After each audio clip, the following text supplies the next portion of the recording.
Okay, we have the green bars, we have the live counters ticking up, so we should now be live. Which, of course, means welcome back to the Storytime Network. It is the Paradox Hour podcast, and we are here on this auspicious Tuesday to talk about the manga of 2023. It's more like a manga recap because manga is not exactly seasonal like anime or television are. I mean, we'll be talking about the stuff we read. I think, to be fair, for the most part, it is stuff that's come out this year. There's bits and pieces here that aren't.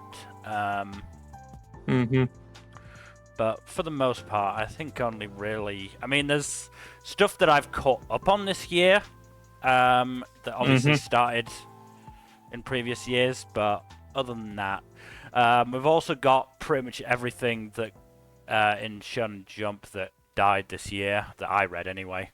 We'll be doing them separately rather than as one big thing, because I'm lazy like that. And I've actually, for 3 series, I've done my research, which is a new thing, because I realized listening back to last year's that it was a bit shit, because I did not remember much, because weekly stuff kind of just, you know, is hard to remember. Especially considering, you know, me personally, I fucking read, like, God, it might be close to a dozen chapters a week. 8, 9, 10, 11, 12. So, 12, 13 series-ish. It's not every week because, obviously, you know, things like One Piece and Jujutsu Kaisen are on break relatively often, but, you know, it's still a thing. Anyway, let us get underway with the first series we are talking about today, which is Akane-Banashi. I fucking love this series. I genuinely think this is the best... I mean, it's hard for me to say best new gen, because new gen is constantly shifting. So I'm going to say best 2020 series, aka series that started from 2020 onwards. That is probably the best benchmark to use, yeah. Because I think that's definitely a sort of, you know, gap point, breaking point, whatever you want to call it. Because, I mean, let me see if I can find the one that I know I have up. I believe the earliest of the 2020s Jump manga that's still running is Elusive Samurai. But I could be wrong. I sworn I had one. Oh well. I will just... There we go. I do have it open, I just don't know where. No, Undead Unluck. Elusive Samurai is 2021. Ah, okay.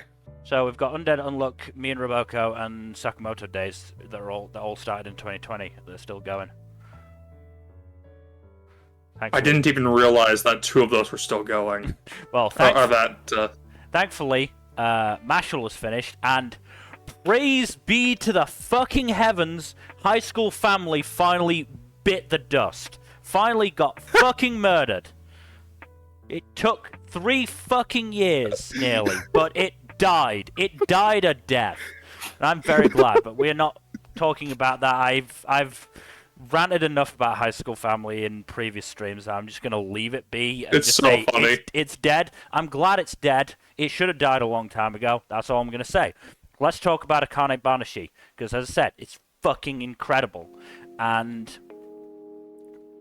I mean, the stuff that was covered this year, I'm not going to go into too much detail because I know that you haven't caught up, and I'm hoping that you will still want to catch up after this. I might. But I will admit that Rakugo is not really my thing. I know, but I think that Akane-Banashi does a good enough job of getting you through it, even if you don't have any real experience with Rakugo. I mean, for me, it's not necessarily about the Rakugo itself. It is about the characters and. This is something I'll discuss when we get to Blue Box, but yeah. I mean, you said you stopped with Akane-Banashi just before the Literally 3 chapters in. Literally 3 chapters in. Okay, you haven't gotten to the tournament arc yet. Get to the tournament arc at least, please, because that is where things fucking kick off. Because okay, I will take your word for that. Because that is where 2 of Akane's rivals get introduced, and they're fucking great. Like, Hikaru and Karashi are really fun characters, and they both have played, like, big roles in the chapters for this year.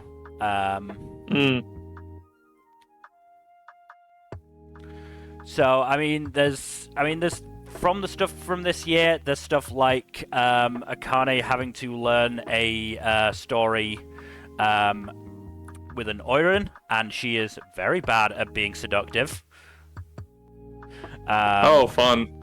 She even to try and get into the mindset.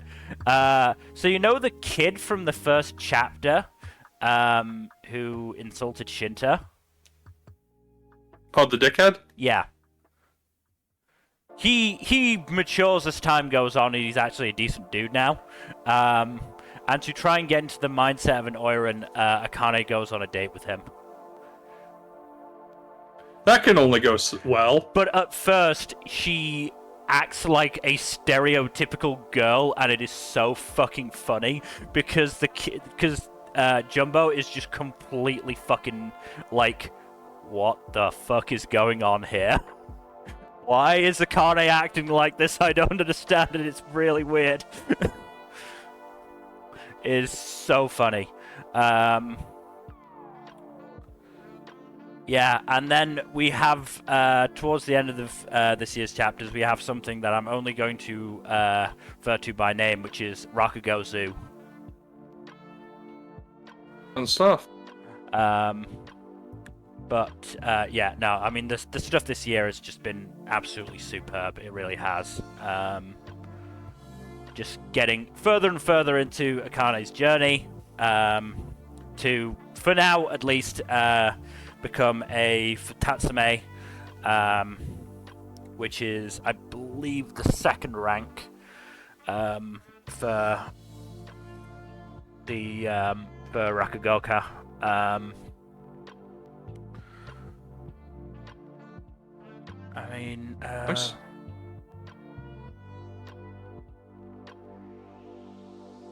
Yeah, so I mean, she's overall trying to reach Shinichi, and she is currently a Zenza, which is the 1st rank. So those are the 3 main ranks. There are ones above that as well, I think, because you've got the Arakawa Arch 4, of which Shigema is one of them. But I don't think Isho is one of them, so I think he's like the head of the Arakawa school at the moment.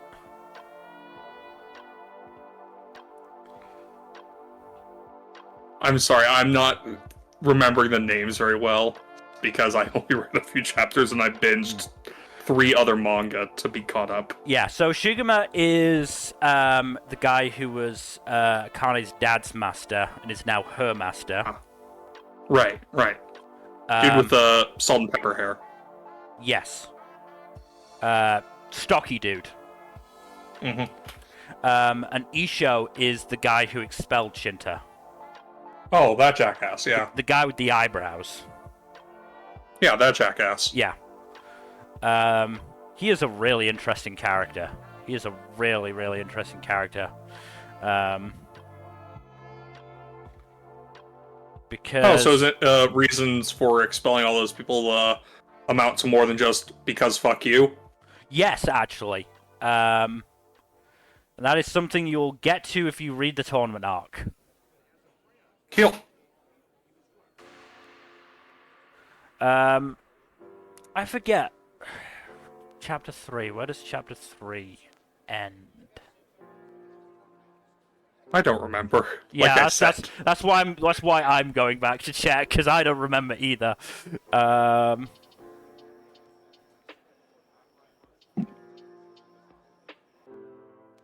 Okay, so you just get to the end of Akane's first real performance.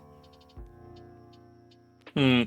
So you've only met Guriko in terms of the other Shiguma Futatsume, which is interesting. Mm-hmm. Because all four of them are great, but the other three are all various. Guriko is the most normal one. The other three are various types of eccentric, let's say.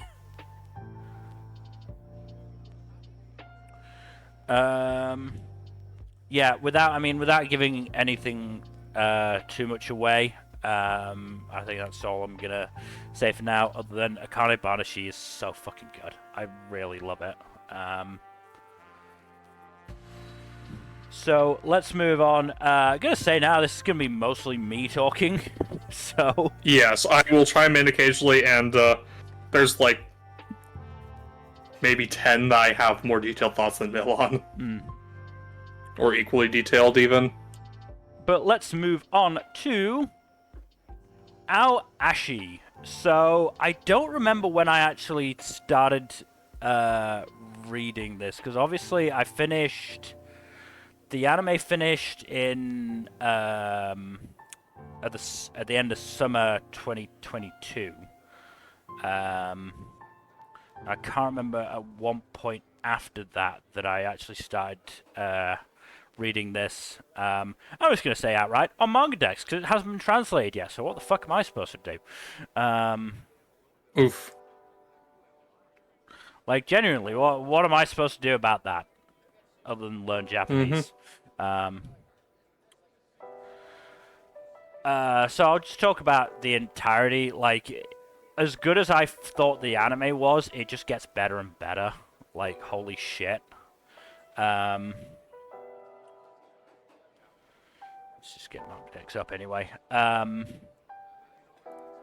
Like, watching Ashito's development through into the A youth team, and even beyond, getting to have some training sessions with the outright first team, which was really fucking cool. And now back with the youth team, but playing like international sides as well is really cool. And just getting to see his development as a player is also like superb. Like, holy shit. From a character point of view, Hana actually confessed to Ashito, which, holy shit. Ooh. Like, that was... Did that go anywhere, or did it get... Well, the thing is, they're both sort of focusing on other goals at the moment. So we will see. I'm hopeful. Hana is there in, I think it's like Dubai or Saudi Arabia or something like that, to cheer the team on. I am hopeful. Like, there was no, I don't think there was any real discussion about it, if I remember correctly.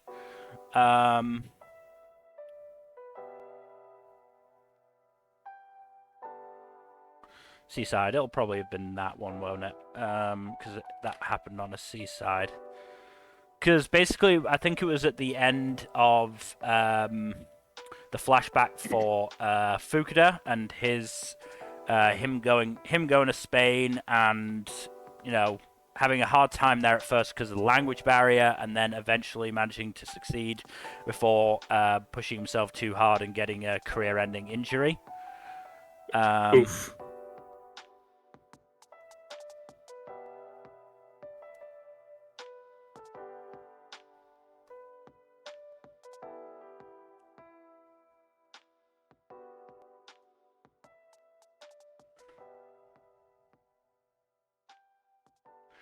Okay, so she confessed, but also said that she couldn't stay in Japan just for him, because she's planning on going overseas to become a doctor.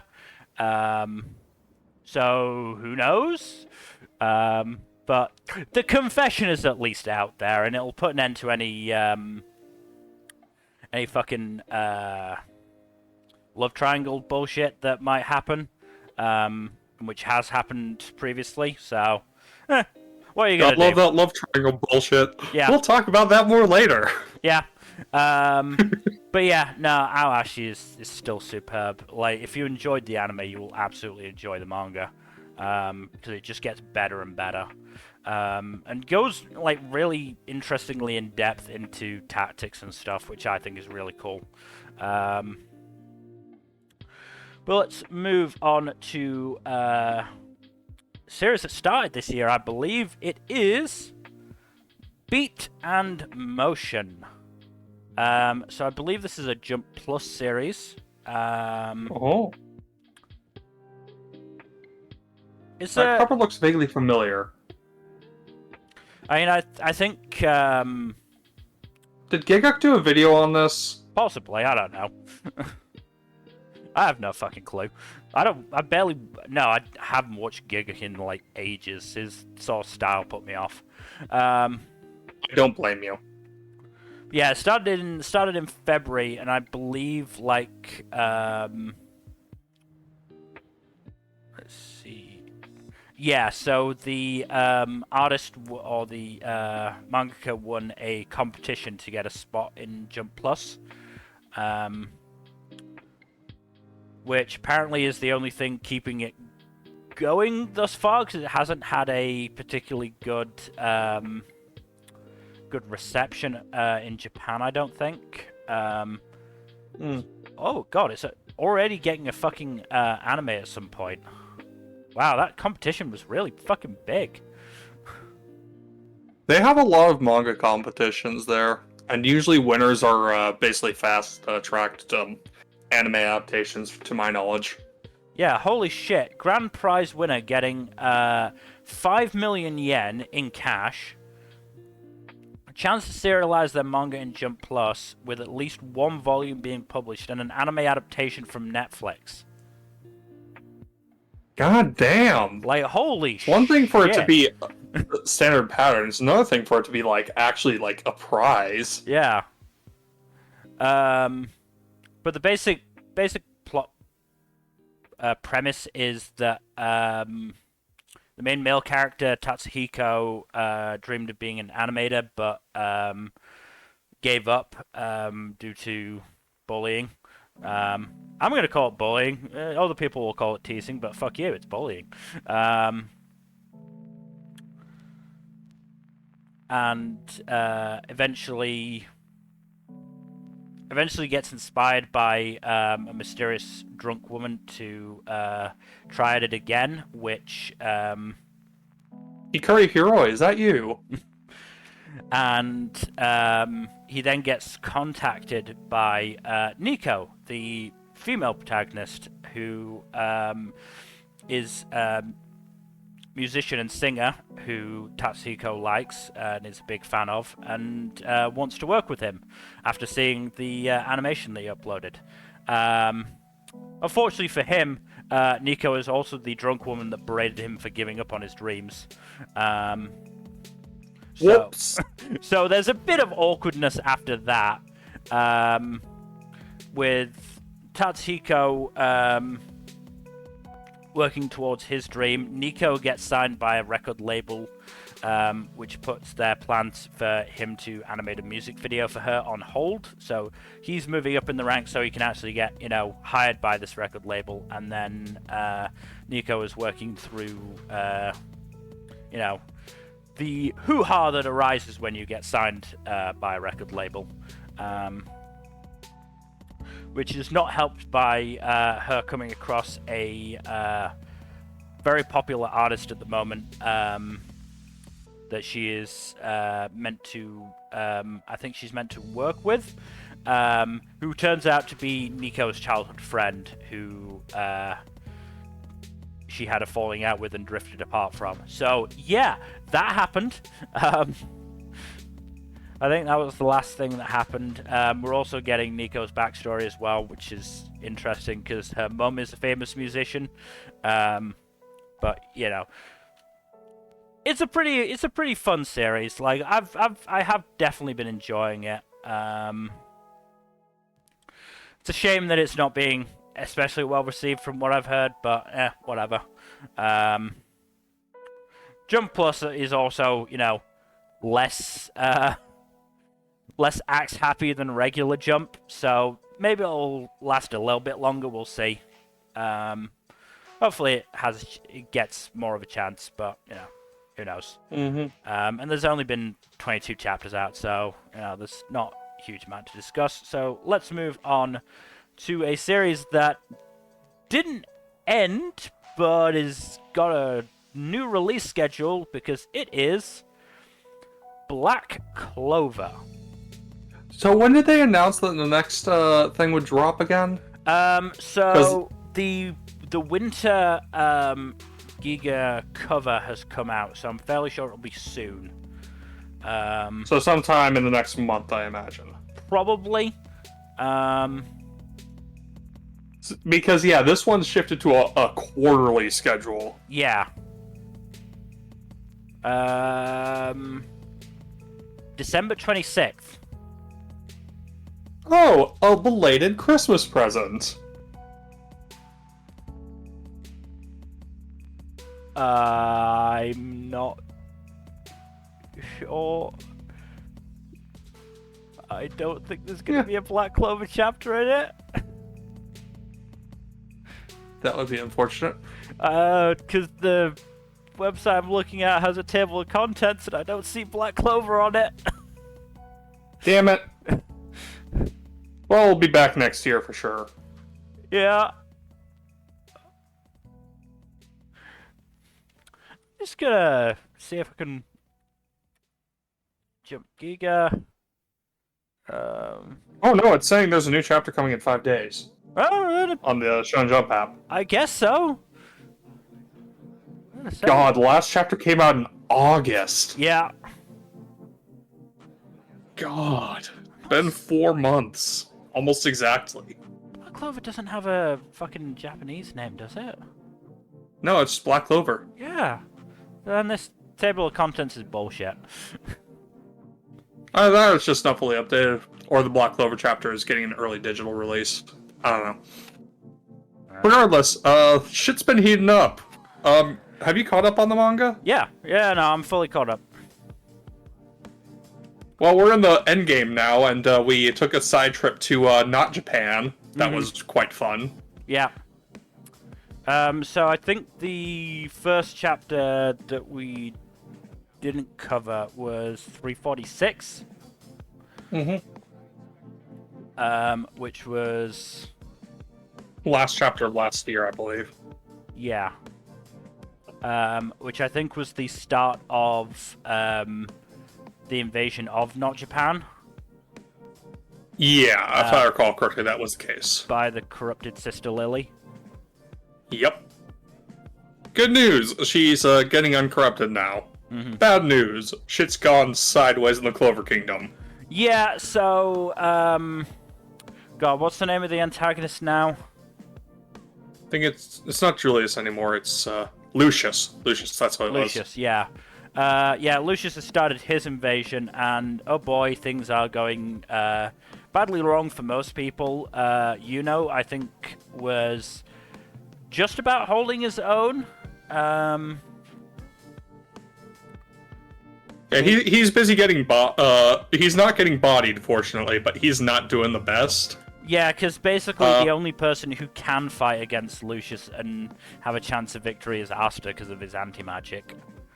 Though, to be fair, Yuno is putting up a pretty damn good fight. Oh no, Yuno's doing his fucking best.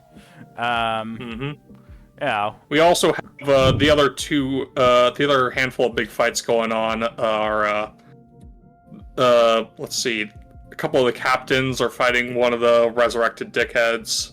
So as is Mario Leona is doing her own solo fight. Yeah. And Noelle's fighting her own mother, so that's fun. Noelle's fighting her mother. The rest of the Black Bulls were fighting. Was it Nakt's brother? I think it's Nakt's brother. Yes. Yeah. I think Yami's part. No, Yami is teamed up with Yeah, Yami's fighting Nakt's brother. I'm pretty sure. It's been so long. I'm so tired. I don't remember so much about this. Yeah. So yeah, Mereoleona is basically like fucking burning herself up to fight against her opponent. Opponent with some bullshit magic powers. Basically disintegration, yeah. Yeah. Sorry, I'm just picking random chapters to see what's up.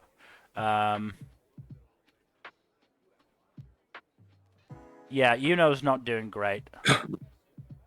Yeah, no. When you're up against someone like Lucius, you're bound to get bodied unless you have some good luck. Oh, that's right. The Black Bulls are facing the fucking Damnatio. Oh, right, that fucker. No, Yami and Jack are fighting Nakt's brother. Yeah.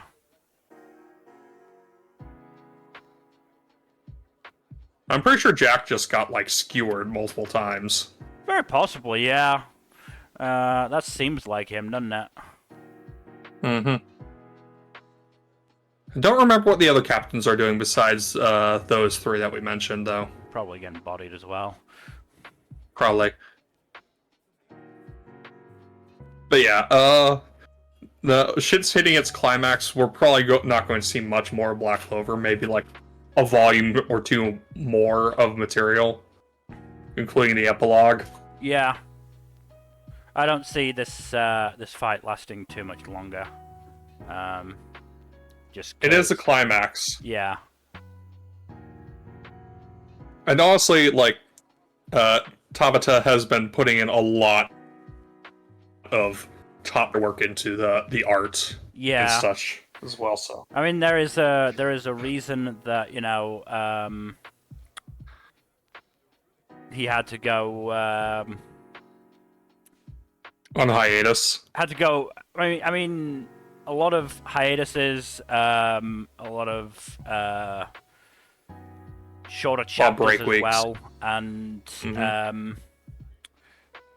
yeah, and then joining Giga. Honestly, if it's better for his health, that's more than fair. Mm-hmm. Get yourself some rest, King. So yeah, by the looks of things, Jack is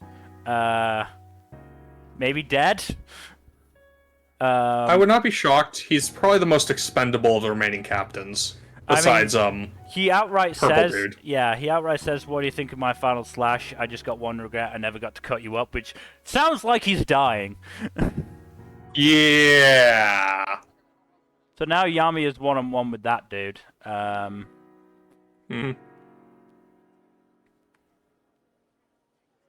out of all the captains, I'd say either the captain of the Orcas or Jack is probably the most expendable right now. Yeah. To be fair, fucking... Isn't Kaiser doing some bullshit right now? I don't remember. I'm gonna have to go back and reread some of this stuff. Oh, honestly. I'm definitely gonna have to go and catch up prior to it coming back, because yeah. Yeah. I'm just gonna make sure I have all the chapters queued up for everything after the. So everything's from the big reveal onwards. Yeah. So most recent chapters, Black Bulls are fucking going ham trying to beat Damnatio.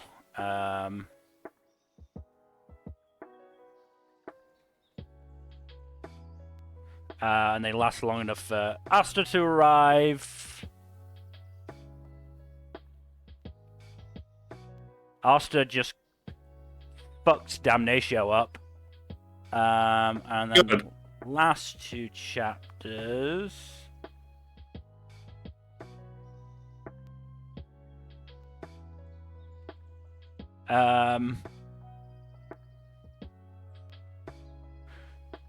Oh, I think he gives fucking anti-magic to the Black Bulls, which, fuck. Yes. That's a big old fuck. And then, yeah, I think he joins the,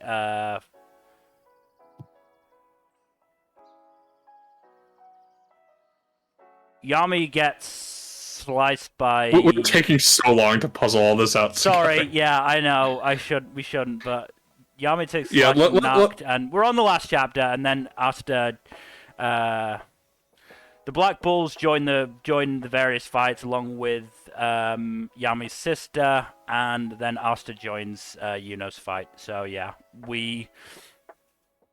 I don't think we're gonna reach chapter 400. Put it that way. Oh no, we're nowhere near that. We're like in the 360s-ish. Mm-hmm. So let's move on to something that I am far more prepared to talk about, which is Blue Box. I also love this series. It's very good. I blazed through the series in 2 days. Yeah, it's really fucking good. I think I pinpointed what makes me more predisposed to some sports series than like all the rest. Mm. It has to have something else as a hook besides the sports stuff. That's fair. Something as a strong hook. And this in this case, it's because the fucking romance between Taiki and Chi is just so fucking adorable. It is so sweet. They have just a very strong dynamic with each other, and the other character dynamics are also very good. Mm. So when you said we were going to talk about love triangles, did you mean this series? Yes. Yeah, I feel like I'm Charlie Day and Always Sunny, just going through the chart trying to keep track of all the romantic bullshit going on here. So, I mean, we're talking about the series as a whole when we're saying this. So we had the Taiki, Hina, Chi. Technically love corner. They're all love corners, but we'll call them love triangles because it's kind of a dodecahedron at this point, considering how much entanglement there is. I mean, at the start we had fucking Taiki thinking that Haryu was interested in Chi, which was very funny to when you figure out that no. He's got a girlfriend. Haryu has a girlfriend. He's in a loving relationship and he's just messing with Taiki because he's kind of a dick like that. Haryu and Karen are lucky in that they are sitting out all of the dodecahedron bullshit. They are Greek chorusing this bullshit. Yep. So yeah, so we had the Taiki Hina Chi, which got resolved. Yeah, Taiki turned Hina down, and he and Chinatsu are now dating. Yep. They got together this year, which, holy fuck, that was a hell of a week's wait, because Christ. Like, oh yeah, the chapter ends with him confessing, and you don't find out until the next chapter. I was almost certain. Look, by that point, I was almost certain that she would reciprocate, because I said something really fucking stupid last year, which is that I outright said, oh, I don't think we've gotten anything outright from Chi, whether she likes Taiki or not, when there had been multiple times. Tisk mill. Multiple times. That was what spurred me to actually do my research for some of these series, because I was like, man, that was really dumb and bad of me. That was really bad of me. Tisk. But yeah, we get the first year tournament, so then we get the start of the Kyo Hina Ayame love triangle, which is gonna be oh boy. We also got some shit with Matsuoka, but let's be honest, that was never really going anywhere. Matsuoka exists to be a heel. Yeah. I mean, he's now putting a fucking like wrench in both of the potential romances, because he's now like fucking with Ayame and Kyo. Yeah, because he's a jackass. Yeah. To be fair, that one wasn't his fault. He wasn't doing that one on purpose. The one with Chi, yeah, he was just being a fucking dick. But I mean, I still stand by my comment about him being a jackass. Yeah. And now we've got Baby Yoda to to be fair, all of the That's stuff... not going to go anywhere. Yeah, all of the stuff with Baby Yoda has just cemented the fact that this is a fucking really, really good relationship where she and Taiki trust each other. Though it also has cemented the series as like a light sports soap opera. I mean, talking of soap opera, it's that moment when I can't remember her name off the top of my head, and for some reason I didn't write it down. But Baby Yoda going, "Why would Taiki?" Kari. Yeah, possibly. Why would Taiki say that he couldn't say if he was seeing somebody? And fucking Baby Yusa, Haruto, not paying attention to the conversation, watching a soap opera on TV, just goes, cheating. And, you know, that stupid motherfucker. I kind of like Haruto. He's a dick in the best way possible. He's a very funny asshole. Yeah. And the fact that he took so long to figure out that Taiki was older than him. Yeah. Well, Taiki has this youthful earnestness to him, so I don't blame him entirely. But, yeah, we also got the wonderful chapter that was she telling Karen that she felt like a pervert for wanting to do all this stuff with Taiki that really wasn't that bad. You can tell you can tell Karen's like, you poor baby. It's like that meme of her head was filled with nothing but filthy thoughts, hand-holding, cuddling, kissing. Like, hand-holding was at the front of that, I'm fairly sure, which just, like, kept the meme going. I think at the moment the most they've had is some hugs and a bit of footsie, but yeah. Yeah, that's the farthest it went. But you know, they haven't even kissed yet. No, but they've been going out for like 4 or 5 months at this point. Damn, yeah. Because they must have, because they got together during the winter break. No, they got together just after New Year's, and we're now at the start of a new school year for Japan, which is, you know, April. So they've been going out for at least 4 months. The other thing to know is that we have been getting some hints that Chi's dad is not great. At the very best, he's pretty neglectful. Yeah, because we've seen that she's got a good relationship with her mum. We definitely know that. But I think it was... I'm not sure if she actually told Taiki this, or if it was just a, you know, a mental panel, but I'm fairly sure it was shown that, for at least her reasoning for not, you know, being public about her relationship with Taiki was her dad. And I think in the most recent chapter, she does have a she has a phone conversation with him that set some alarms off in my mind. Like what specifically? Like, I don't know, just the way he was talking, like, let's see if I can get it up.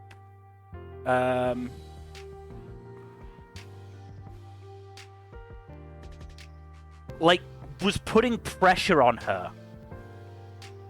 Oh yes, you gotta do well, my child.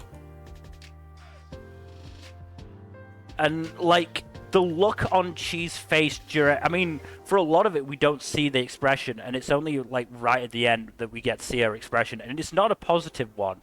And it's after that she actually goes to the gym and takes one of the shuttlecocks for, you know, to get the Taiki energy boost. Seeing as she doesn't think he'll be there, but turns out he is going to be there, which is going to be great. And we should actually get the first proper proper match from Chi's perspective, because a lot of the actual sports focus has been on Taiki and his matches. Because I don't think we've actually gotten a full like focus match for Chi yet. So that will be interesting. We should probably move on because we've done 5 series and we've taken 40 minutes. Yeah, no, we'll need to do some lightning round here and there. We will. Bocchi the Rock is something we can just talk real quick about. Yeah, moving on to Bocchi the Rock. And the release schedule for this has been a little iffy, if I recall correctly. It's a Kagurabachi comic. It's I mean, yeah, not like. I mean, yeah, there's not like a huge amount in terms of like deep stuff to talk about. But hey, Kesuku Banda's been signed to a fucking label, which is cool. And they're working their way through that. We get introduced to more bands as well, which is really interesting. So we've not just got Kakuri's band hanging about. We've also got other bands. We've also got Ryo and Nishika about to graduate high school. Oh, fun. With Nishika, you know, properly studying and preparing to go to college. Ryo is not doing any of that. I'm not shocked. She strikes me as the ultimate slacker. Yeah. We also got an arc where Kita's parents were, well, Kita's mum in particular, got into an argument with Kita about being a part of the band. Because I think Kita said that she wasn't going to go to college to focus on the band. So there was some drama there, not helped by the fact that Kita's mum got the complete wrong impression of Bocchi, and thought that she was a delinquent who was leading Kita astray and taking her money. Yeah, so that was some very good humor, and yeah, I mean. Progress is being made. I think they've actually met somebody with social anxiety as bad as Bocchi. So Bocchi's trying to be a good anxiety senpai. Hold on, it's possible for someone to have anxiety as bad as Bocchi? I think that was the case, yeah. Wild. Very funny. But yeah, no, I'm enjoying Bocchi so far. We haven't got a second season announced for this, have we, in terms of the anime? No. I wouldn't be surprised if it takes a while. I mean, they've done a fucking compilation movie, so maybe after that comes out that they'll do something with it. I mean, when is that coming out? Probably next year at this point. I know there's been trailers for it. Yeah. Let me just quickly check. Anime. Spring 2024, with 2 parts, and the second one is going to be summer 2024. So I imagine it'll probably be then that we get an announcement. It's a recap movie, really. Yeah. I mean, yeah, it's a recap movie, but we'll probably get the announcement after that, I would imagine. Let's move on then to Cipher Academy. I know I've been saying this for most of the series basically all the series I've been talking about because they've all been series I've been reading, but I also really fucking love this series. I mean, it's Nishio Ise on his bullshit again, but it's really fucking good. So, because there was only like a chapter or 2 out at the time, I didn't discuss this last year, so I can talk about basically everything that's happened in the series. And like, basically, it's been the basic premise is that the protagonist Iraha is the token boy in an mostly all girls school devoted to code breaking. And you know, he doesn't really know what the fuck he's doing. Meanwhile, there's also this plot going on in the school of there's like 50 billion in cryptocurrency hidden in the school somewhere, and people are trying to find it to put it to their own gains, be that starting a lot of wars or ending a lot of wars. Hopefully that cryptocurrency doesn't devalue while they're trying to code break. Well, put it this way, in one of the most recent chapters, they played a game of Reversey using currency. And they gained points based on how much the currency was worth. And one of them used a 1 Morg coin, Morg being the cryptocurrency, and that was apparently enough to like overvalue everything else on the board. So they're basically saying that this is like an insane amount of money. I can't remember exactly what the I would have to go back and check exactly what they said in terms of how much it's worth. But suffice to say, it's worth a fuck ton. I'm shocked. Right, to be fair, I think it's that chapter. Yeah. No, chapter before. Damn it. There's been 3 chapters. Shit. We probably shouldn't linger too long on this one. Yeah, I know. I'm trying not to. Or is it 52? Yeah.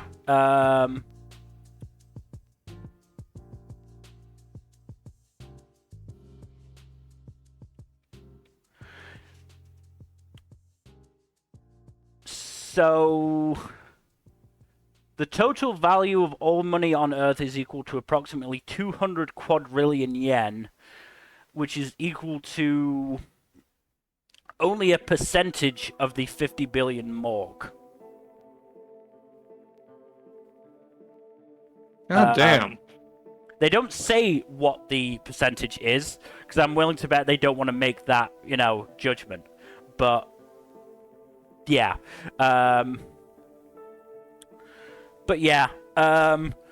Iraha's fucking great. He's so adorable, and I love him. But he's also got such a dark fucking backstory. He's got such a dark backstory. Like, he was a cheerleader in middle school, and the boys of his cheerleading club got sent to, I think it was a refugee camp to raise spirits, and they got fucking kidnapped, and everyone else was fucking murdered except for him because they thought he was a girl.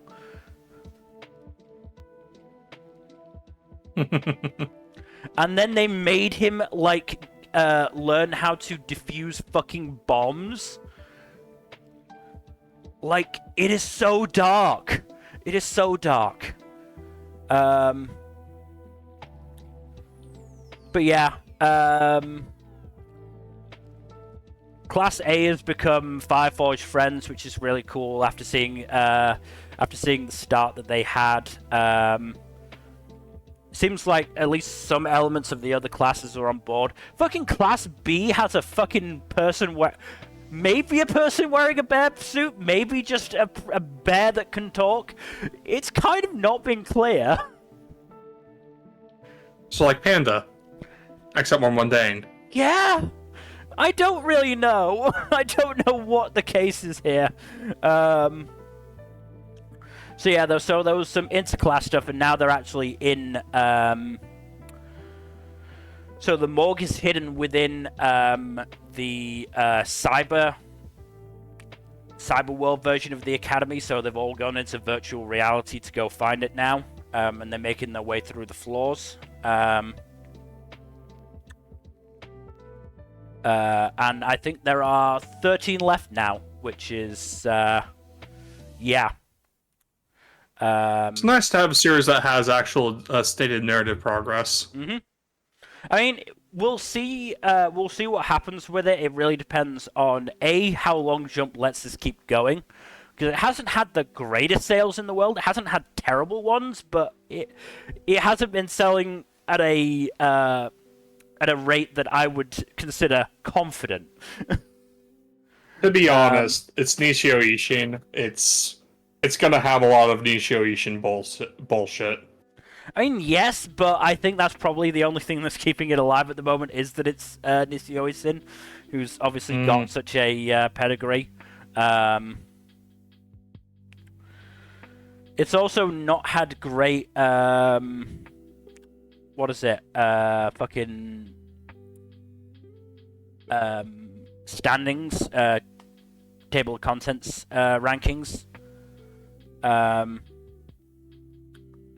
So if I just go to it, yeah, its average rank is 14, which isn't amazing. It also hasn't had a huge amount of color chapters, so it's been getting them more often, to be fair. But I'm still not, as I said, I'm still not confident about it. So it'll depend whether Jump lets it live, whether Nishio Ishin, or how long Nishio Ishin wants to continue it as well. So I would say those are the two major factors here. So I guess we will see on that front. Is there anything else I want to say about Cipher Academy? I mean, the art is also fucking superb. It's obviously not done by Nishio Ishin. Let me check. No, Nishio Ishin is a writer first and foremost. Yuji Iwasaki is the artist. I've really been enjoying the art. Like I said, I don't know their gender. They have made Iraha super fucking adorable at times, and like when he gets serious, really fucking great.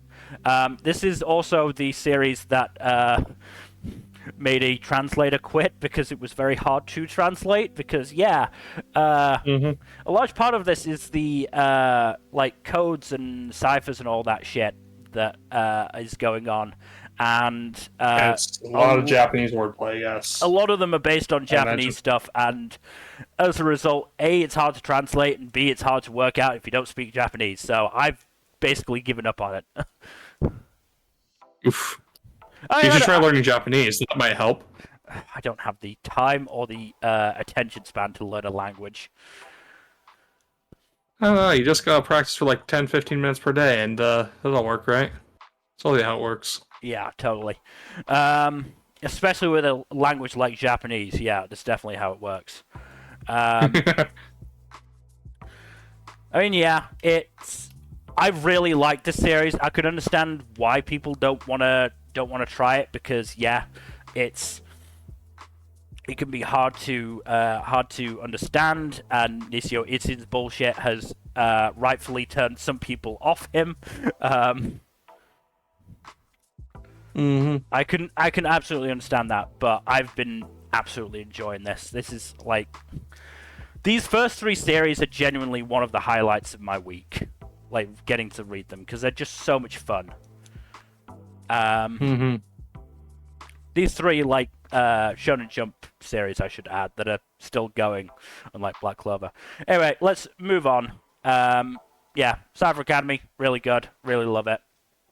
Let's move on to the first of the Axe series, Do Retry, which, let's see, started in issue 23 of 2023 and ended in issue 42.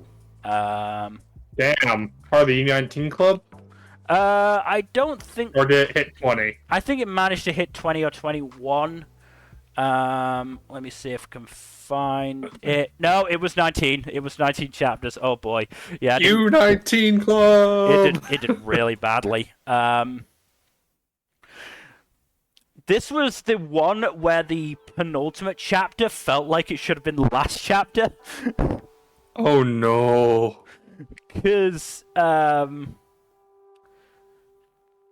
like, it ended with the fucking protagonist and his now cure, because the basic premise was the protagonist in post-World War II Japan started boxing to earn money for his sister's, I think it was tuberculosis treatment. So he and his cured sister, were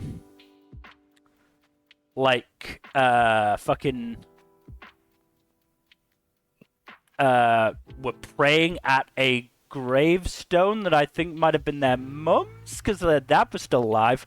And we're like, we'll keep on living with our hearts strong, and we'll keep on moving forward. And it's like, how is that not the end?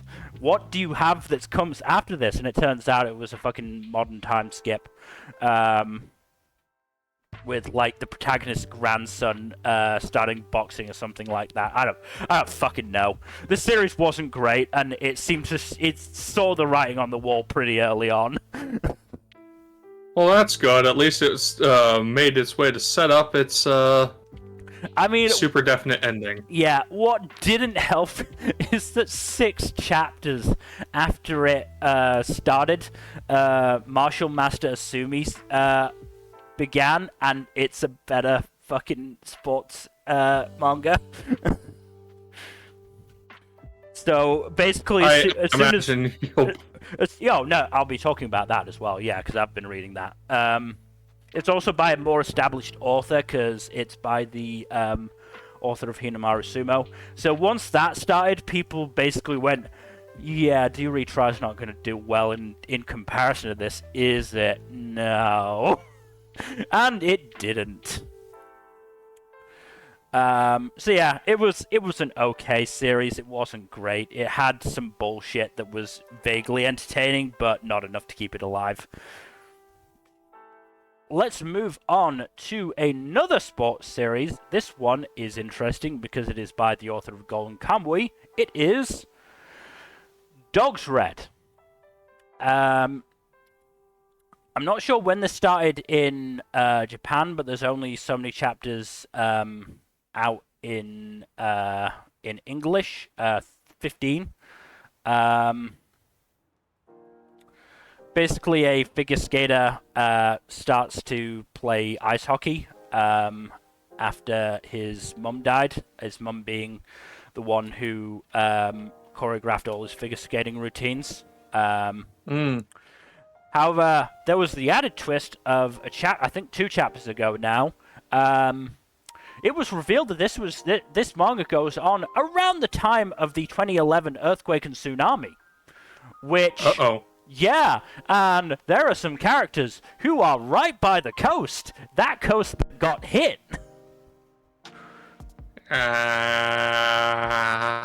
Thankfully, doesn't look like any named characters died, but that place isn't doing well.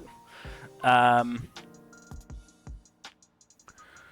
mean, it's definitely interesting. It's got fucking Noda's fucking weird sense of humor.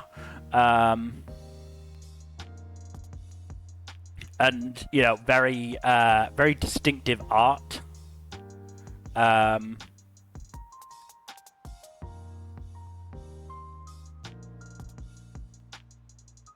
Yeah, what? Yeah, it's in Weekly Young Jump. Okay, yeah, Weekly Young Jump, which is... weekly, okay. Yeah, you'd think that from the name, wouldn't you? Okay, you got me there. You got me there. I'm a bit dumb.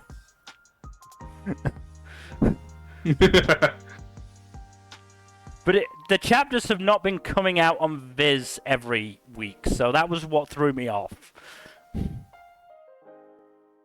So I think fucking Dogsred might be being published like whatchamacallit, like maybe bi-weekly or something like that. I'm not sure.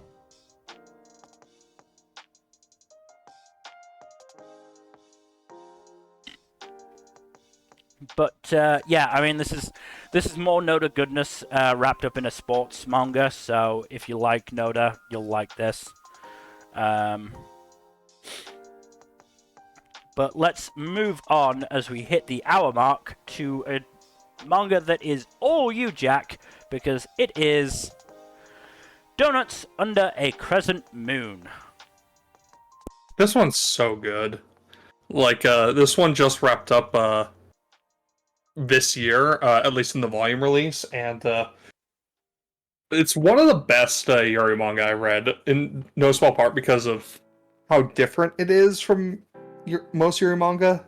Like, it's very limited in the degree of physical affection that the two leads show for each other, because none of them are really into that kind of thing. They, I believe they're both asexual lesbians, rather than just being, rather than being, you know, homo-romantic and homosexual. Okay, that's cool.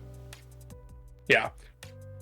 It's really funny, too, because I read another Yuri manga earlier this year that was the total opposite end of the spectrum in terms of sexual content.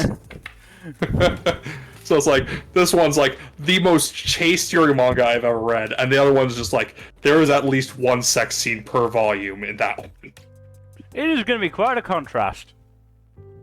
But yes, no, this one's really good though.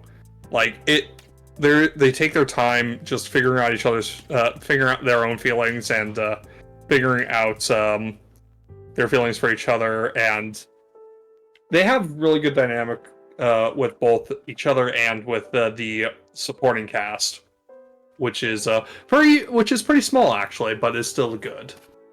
Yeah. I do enjoy reading a lot of Yuri manga, but most of the stuff I have read is either several years old or has been already discussed in the sampler that we do every year. Where are you reading this? I buy the volumes and read them. Okay. Digitally. Okay. Yeah. I mean, I imagine you probably could get them through like Yohoho sites, but I do prefer to support creators with stuff like this, especially. I follow too many manga to do that. I don't blame you. At the same time, though, like, I get it. If it's a short series like this, it's not that big a deal. So how many volumes? It's only 4 volumes. 4 volumes. 4. I'll see what I can do. But you saying that they are ace lesbians has me interested. Yes. The thing with most Yuri manga is that most of them are like are like 5 volumes or less. Maybe that's why Bloom hasn't gotten a second season. They just assumed that was it. No, I don't think so. I could be wrong, though. I know, I'm making a joke. I'm more joking than being serious. Please give us a second season of Bloom. I'm begging you. I am putting my hat in the begging ring as well. Mm-hmm. I'll give a kidney at this point. I will also give one of your kidneys at this point. That was a joke. But can we move on? Yes, we should probably move on. Moving on then to it's a return of Dr. Stone with 4D Science. So we got like you guys ready to get stoned? We got like 2 chapters of this to talk about, and I'm fairly sure that's 2 of 3. I mean, the 2 chapters are extremely long, though. They are long, yeah. They're like 40+ pages, which is monthly chapter length. But yes, bottom line of this one, time travel bullshit is being set up and worked towards, and plot twists have been ensuing.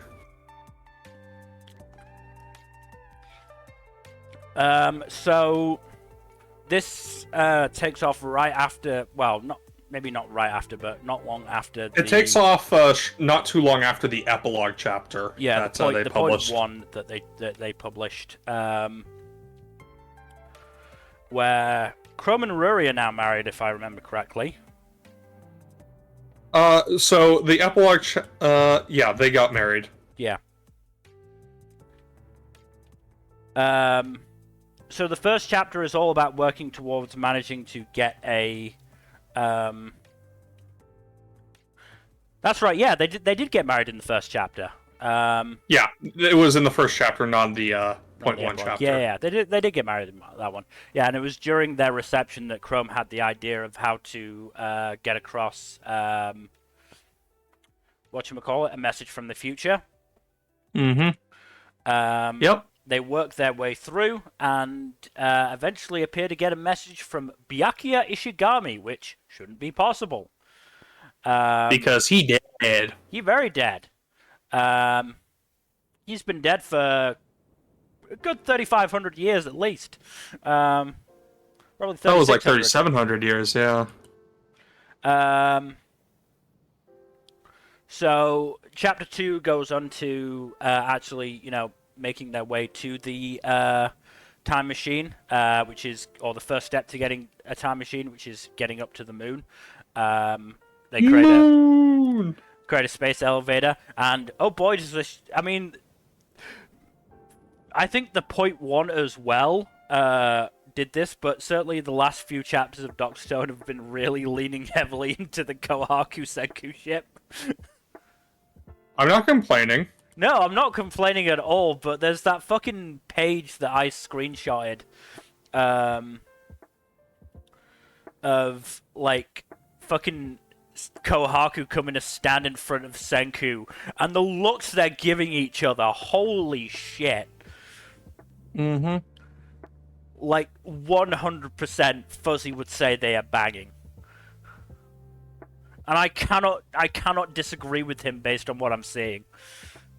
Either they are banging or they're going to be. Yeah. I mean, I did see somebody say that it would be the most Senku and Kohaku thing for them to just, like, blithely reveal that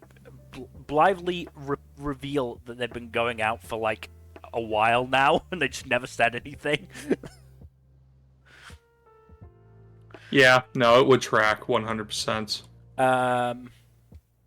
But the end of the chapter has Ryusui confronting the Medusa, the Y-Man. The Y-Man, being very angry, saying he crossed a line. Here's where my brain works differently from other people, because other people went the logical route of clearly Y-Man was responsible for the message claiming to be Byakuya, and it wasn't actually a message from the future.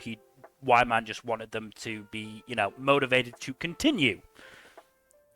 Me,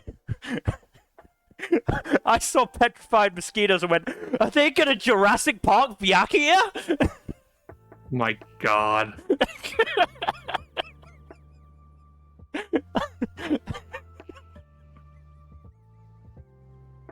Oh God, I'm an idiot. I'm such an idiot.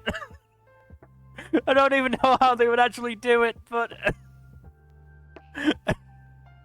it's just when I saw what is almost certainly the actual explanation, like, oh yeah, that is more likely. I don't know why I jumped to Jurassic Park in Byakuya. I don't know why, and I don't know how it would work, but I did. God damn it, I'm an idiot. But yeah. So yeah, we'll see the next chapter, which I think is coming out sometime in the new year. What actually comes of this? But yeah, Ryusui very much thinks that whatchamacallit, Y-Man has basically been playing them this entire time. Yeah, so it'll be curious to see if/how he's been doing so.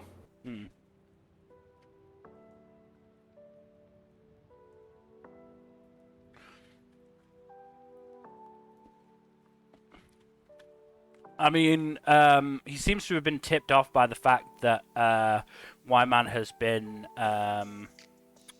petrifying mosquitoes, which I'm not sure entirely what the reasoning behind that would be. It is curious.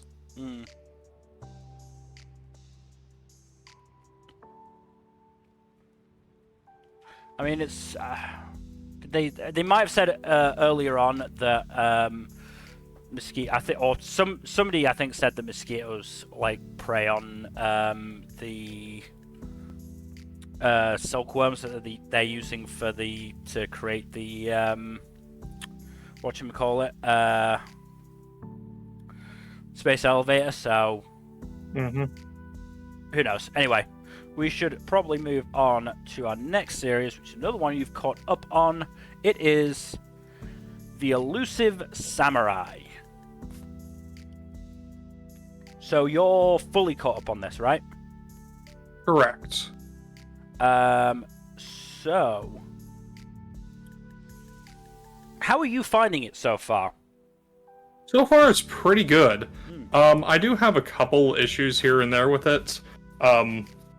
Not least of which is that a lot of the Ashikaga retainers are not nearly as sympathetic, in my opinion, as the narrative is trying to paint them as. Yeah, that is. Yeah, I can understand that. Yeah. Yeah, like I understand some of them more than others, but like when you're having me try to have even the slightest bit of respect for like that one dude who's a very proudly a serial rapist, I'm not gonna, yeah. Which dude was that? The dude with the domino mask. I don't remember him. I think it was Iwamatsu or something like that. I don't fucking know.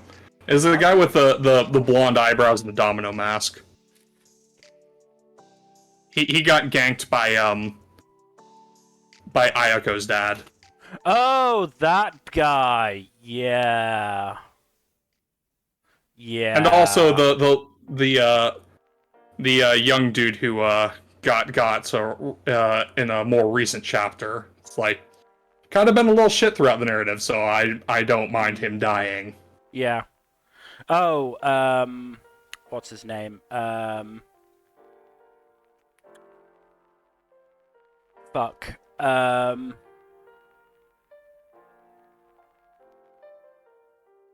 Where is he? Magojiro? Yeah, him. I felt a little bad for him, to be fair. He did war crimes. I don't mind him dying. But yes, I mean, for him at least, there was definitely an a emphasis on he was forced into this role because of when he was born, and if he was born in another time, he would just get to. If he was born in modern times, he would have just been able to live as a normal kid and hang out with the rest of the Kanto Hisashiban. So there was an element of. Okay, that's kind of sad, to be fair. On the one hand, I do kind of get the tragedy angle that Matsu is going for with him. It's just like I don't really sympathize with him overall in like with his character, what he's done. No, that's fair. I do like the main cast though. They're all really fun. Shame about what's going on with Fubuki. Yeah. I do. Okay, so this is a pet peeve of mine, but I really don't like it when a villain character especially can just inexplicably escape stuff because strong charisma. And that's the only explanation that's given. Like, you don't get any actual, like, depiction of their charisma being, like, via how persuasive they are, or their attitude, or their presentation. It's just, like, they just have presence. And that's it. To be fair, there are just some people in history who like are weirdly charismatic for a reason you just don't understand. And to be fair, no, that's explained by the narrative, by the narration. I know. I mean, it just irks me. I mean, there's also an element of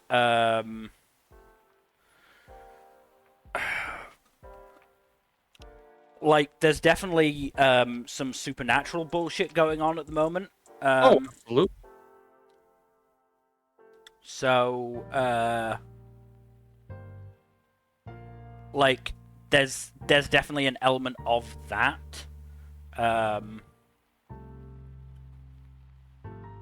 But yeah, I can understand that. But to be fair, it's not. I don't think it's that bad in this narrative. It's just a trope I don't like. Yeah, I can understand that. Yeah, but to be fair, Takeuchi is a genuinely really. He's so freaky. He's very freaky. He's so freaky. Like, Matsui is going all out to make him seem like the most monstrous motherfucker possible. Mm-hmm. Like an eldritch abomination almost. Yeah. I will say I am curious as to how Matsui is going to play this, because like, is he going to go like full on faithful to the history as much as possible? Is it going to be more artistic license, or is it going to just go full alternate history at some point? Because you can never be sure. Thus far, it has stuck to the narrative. It has stuck to historical documentation. Yeah. As such as there is. I do find like that is a harder question with stuff that deals with more great person history than stuff that deals with like small people caught up in big events. Yeah. So, but yeah, no, this one has done a good job of threading the needle because it's, you know, a relatively less well-documented time. So this is... So currently we're in 1337. And Tokiyuki is 12. The real Tokiyuki died in 1353. Yep. Of course, there's nothing to say that Matsui won't pull some bullshit and just say that Tokiyuki faked his death in 15. Very possibly, yes, but it wasn't. By the looks of things, it wasn't a death where that would be very easy to do. You say that, but Matsui has pulled some bullshit before. He has. I mean, to be fair, Takeuchi only outlived Tokiyuki by 5 years, so...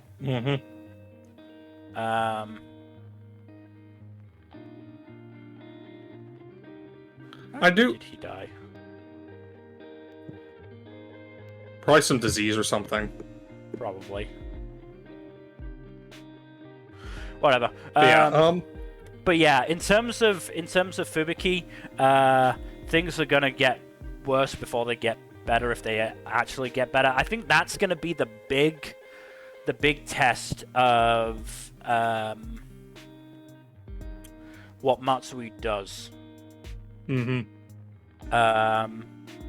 Well, there's that, and however the hell Matsui decides to handle not quite a love triangle situation, but that situation as well. Yeah. Because it's because basically Fubuki became Kono Morofuyu, who is a actual historical figure, who worked for the Ashikaga up until his death in 1351. Oh, wow. So, you know, it very much... That will be the test, I think. If Fubuki does actually join back up with Tokiyuki and his band, that'll be a sign that Matsui's gonna say, let's fuck the official history, somewhat.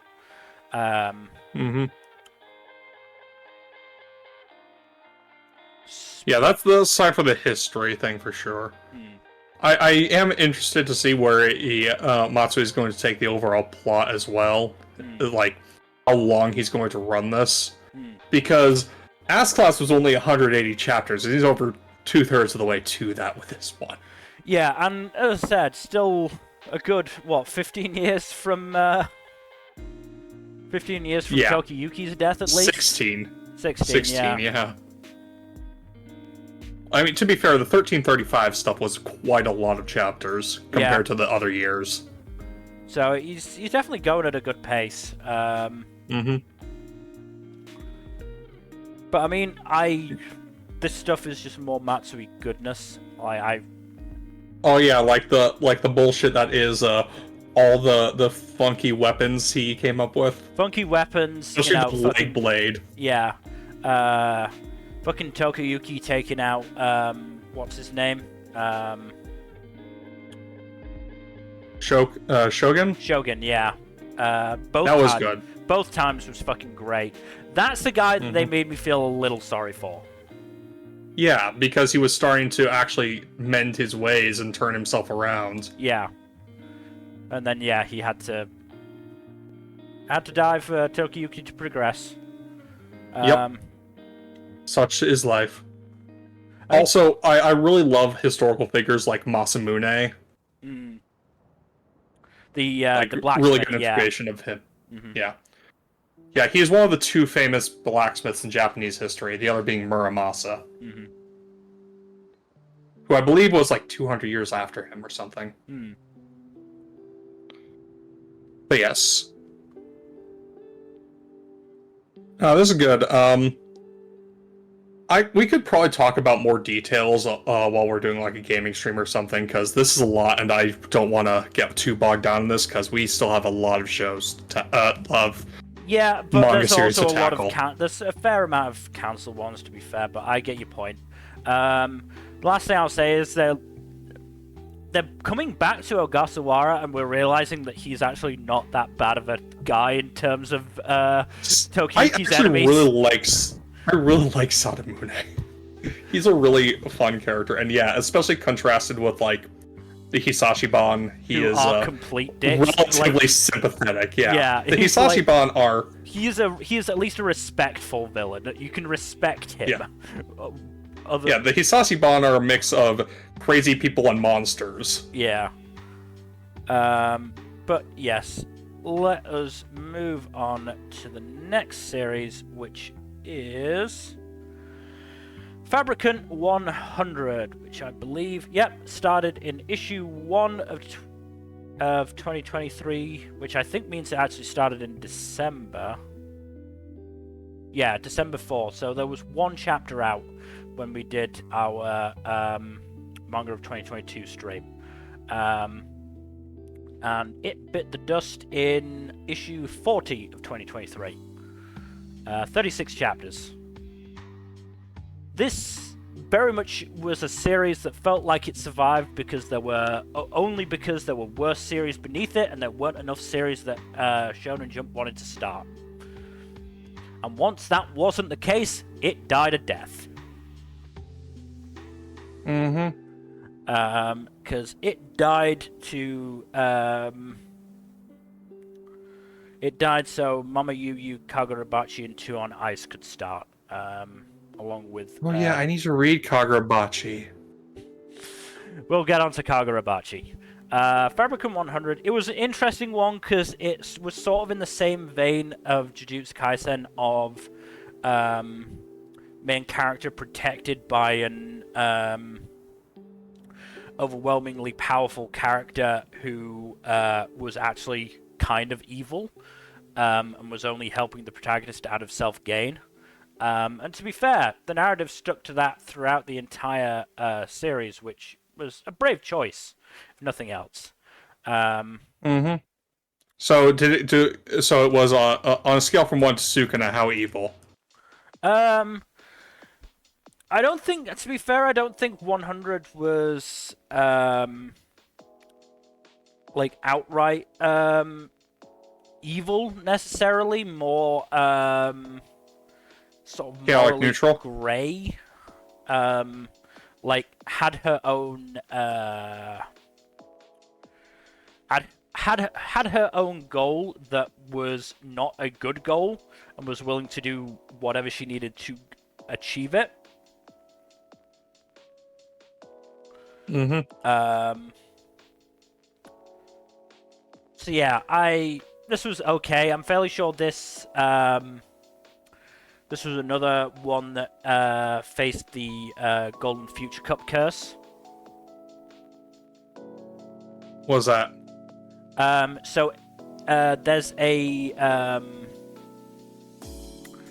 There's a competition that Jump runs every year called the Golden Future Cup, with the winner getting a chance to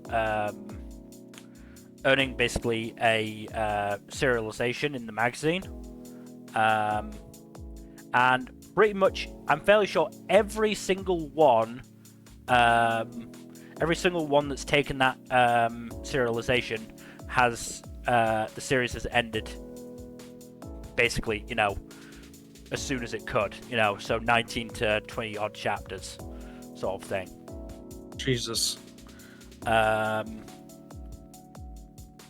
So of the ones that we would recognize, let's see, where is it?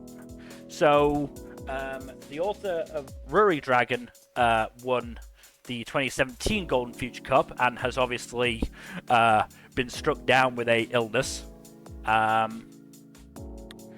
The author duo of Phantom Seer won the 2018 Golden Future Cup, and we know how that ended. You're still salty about that one, huh? Yeah, no, I'm still a bit salty about that one. The Red Hood author won the 2019 Golden Future Cup, and we know how that turned out. That one was an unfortunate axing. Yeah. As I said, the Fabricant 100 author won the 2021 Golden Future Cup, died a death. And now we're just waiting for the next two. So, yeah, it's not been a good run for them.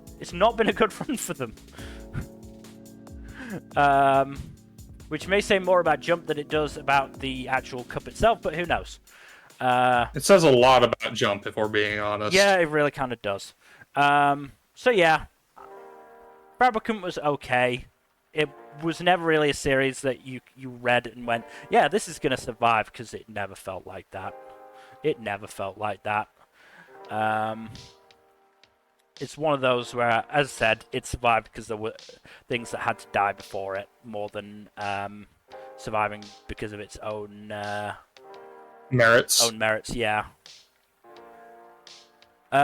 So let's move on to the next series, which is another axed one, because it is GINKA and GLÜNA. Trying to find where this is. I'm just gonna fucking search it on Viz. Where's GINKA? You go ahead and talk about this. I'll be right back. 29 chapters, so not terrible, but yeah, it got the axe issue 19 of 2023. Again, one that felt like it saw the writing on the wall from about midway through.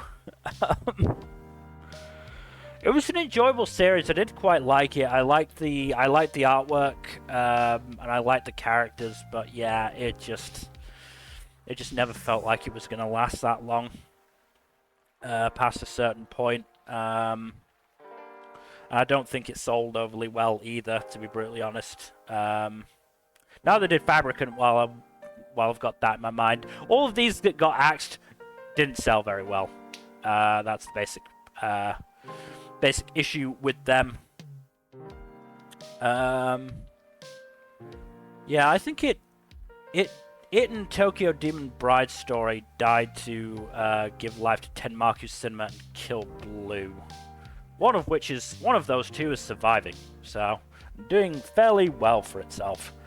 But while Jack is away, I'm going to move quickly on to Hell's Paradise, so I can talk about it spoiler-wise without, ruining the coming season of anime for him. So I was right that Gabimaru's memory bullshit was fucking stupid, and honestly didn't need to be a thing. We get introduced to a bunch more. Oh, what are the name of the executioners? The Yamada-Simons. Yeah, we get introduced to a bunch more Yamada-Simons, some of whom survive, some of whom don't. Gee, it's almost like this is one of those anyone can die type series. Ah, damn, I wanted to get through more before you came back. I mean, you can just breeze through this one. I mean, I'm not going to stop you. I liked the ending. Characters that I liked, unfortunately, died, which is a shame, but characters that I liked survived.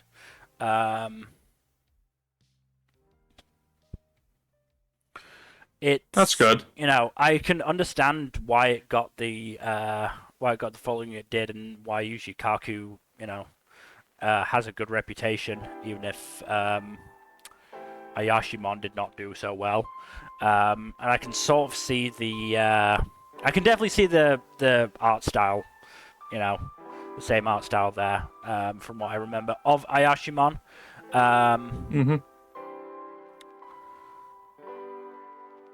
Yeah, I mean, Hell's Paradise gets fucking wild, and it's a series I recommend. Looking forward to the second season. I'm just going to repeat this for your benefit, Jack. Yeah, the Gabimaru memory bullshit is fucking stupid. That's all I'm going to say about it. It's fucking stupid. Yeah, I'm not shocked. It's absolutely fucking stupid, and I don't know why it had to be a thing. But or drama. Stupid drama. Let's move on to... Hooray! Another Act series, which is... Icehead Gill. 20 chapters. 20 chapters. So when did this start and when did this end? Started in issue 30 of 2023, ended in issue 50 of 2023.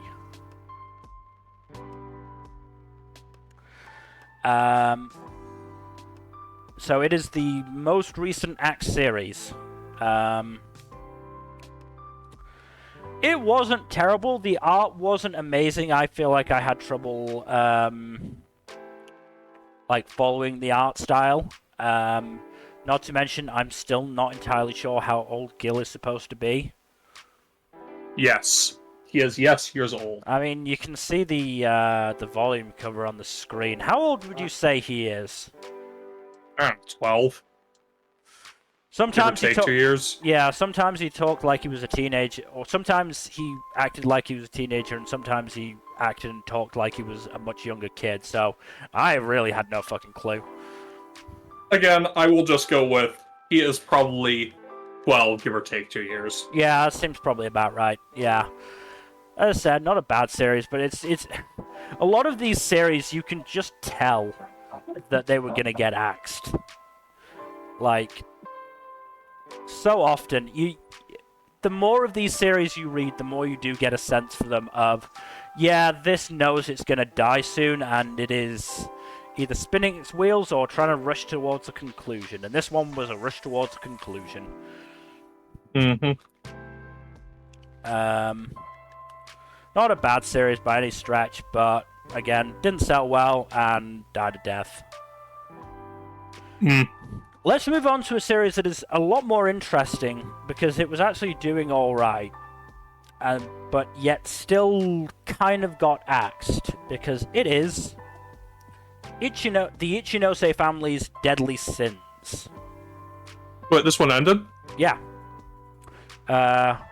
Actually, did it get axed or did it end on its own?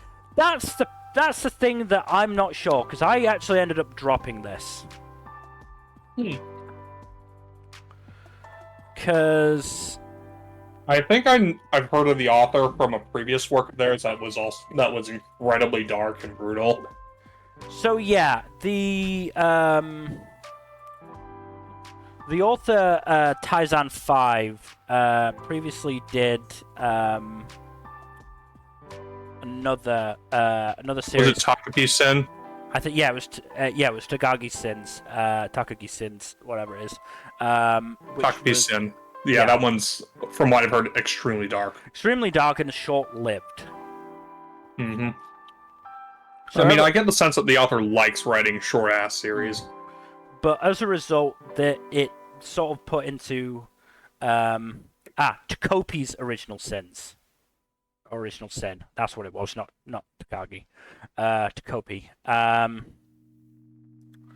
Yeah, I mean that was only 16 chapters. And that was in Jump Plus. And people liked that, and people thought that was good. But as I said, it meant that people thought that this was also going to be a shorter series. So as a result, there's sort of some people wondering whether it was supposed to end like it did or not. I think people are coming down on the side of not, because from what I've heard, the ending did end up getting rushed. Basically, from what I know happened, it just kept doing too many like twists and turns. And they just started losing their effectiveness, basically. I mean, I dropped it because the arc it was in started feeling kind of uncomfortable. I was like, I kind of don't want to read about this anymore, so I just dropped it. And I followed... What was it about the arc that made you feel that way? So basically, what happened was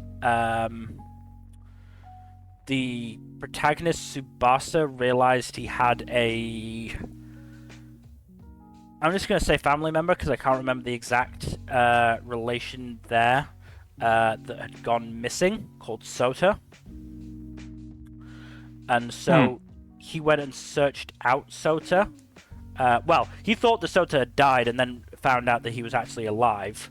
And found him out and spent time with him. Sota had left the main Ichinose family because they'd basically poo-pooed his dream of being a photographer, I believe. And like destroyed his camera and abused him, all that sort of stuff. Been really shitty about it. And so Sota ended up basically finding a girl, I believe his age, and then a young kid who were also at odds with their family, and created basically a family of their own. And Tsubasa was initially enjoying that, but he realized that the way Sota was basically running the family was really shit, because it was one that didn't allow any conflict regardless of what people did, because the kid was basically a spoiled jackass. Like, taking other people's foods. I'm fairly sure he, like, destroyed one of Tsubasa's shirts. And, yeah, I just didn't feel really comfortable reading that stuff, so I was like, alright, I'm just gonna drop this now. As I said, it sounds like really dark subject matter. I kept up with the next few chapters via the Reddit threads, see what people were saying, and it basically continued as it was before, and so I just never really felt, motivated to keep up with it. And apparently ended up continuing to not do well, and got the axe, which, unfortunate, because it did start off really good, but yeah, it just couldn't sustain it. Let's move on then to it's a big one. It is Jujutsu Kaisen. Oh boy, good old Sukuna Kaisen. So where did we stop? Chapter 207. That was the I think that was the Yorozu fight. No, that was the Kenjaku Yuki fight. Oh shit. That was the end of it. I was not a fan of that, how that fight ended. Yeah, look, Jujutsu Kaisen's big problem is that it overpowers its villains. Yep. That's why I called it Sukuna Kaisen when we started talking about it. Because yeah, another big part of this fucking of this year's content was Gojo versus Sukuna. Spoiler warning: Sukuna won in a bullshit way. Yeah, no, like he just like off-screened Gojo right after it. Like the last chapter was like Gojo has won, and it was like suddenly the next chapter starts with Gojo in a fucking airport. Let's be honest, though. Who out of us actually believed it when it said Gojo had won? I mean, I would have believed it if I had seen if I'd actually seen Gojo straight up kill Sukuna. Yeah. But to be honest, I still think Akutami off-screening it was bullshit. No, it was. It wasn't great. It wasn't handled great. And I have a feeling, sort of, Akutami didn't really know how to depict what Sukuna did, and just settled for explaining it. But it still wasn't great. Also, I'm still 50-50 on Gojo actually being dead from that. Yeah, that's another problem the series has. It doesn't always, like, there's been enough comebacks from death that we're never entirely sure. Hell, I'm not sure that Yuki is dead. Yeah. Like, she turned herself into a black hole and, like, she might be able to come back from that. I mean, put it this way, in one of the most recent chapters, fucking Yuta beheaded Kenjaku, and I'm still not sure he's dead. Yeah. Yeah, no. That was still a fucking baller-ass play, though. It was. I'm so glad they just had fucking Takaba there just to distract Kenjaku with his bullshit and allow Yuta to catch up. Some people were really down on that whole fight sequence. I was like, what the fuck are you talking about? This is amazing. I mean, I can get it, because certainly in the run-up to that final chapter, it looked like Kenjaku was just going to stomp Takaba. And in a really depressing way. Yeah. Fortunately, that didn't happen. Yeah. I mean, it's still up in the air whether Takaba died from that, either. I really don't know. I don't think he did. I think it was just a silly little gag of him just playing dead. Very possibly, but if Kenjaku's still kicking, then Takaba's probably the first in the firing line. Yeah, that was good. Also, Sukuna just bodyjacking Megumi was just like, holy shit. That was a holy shit moment, and that was really well done, because it does, you know... It went all the way back to Yuji's first death, and, you know, that binding vow that they made, it finally came to fruition. Akutami played the long game there, and did it in a great way. Though I'm less happy with how they kicked off that situation in the first place. How did they do it again? Megumi being distracted by, you know, Yorozu revealing herself. Oh yeah, as the one being in his sister's Sumiki's body. Sumiki's body, yeah. Is she dead as well? I mean, Yorozu's dead, so it's kind of a moot point at this point. Yeah, Sumiki's probably dead, which is not going to help Megumi's mood if he comes out of this. Which he might just not. Yeah, that's the thing, like, I'm concerned that Megumi's just dead at this point. This whole family has just been nothing but tragedy. We'll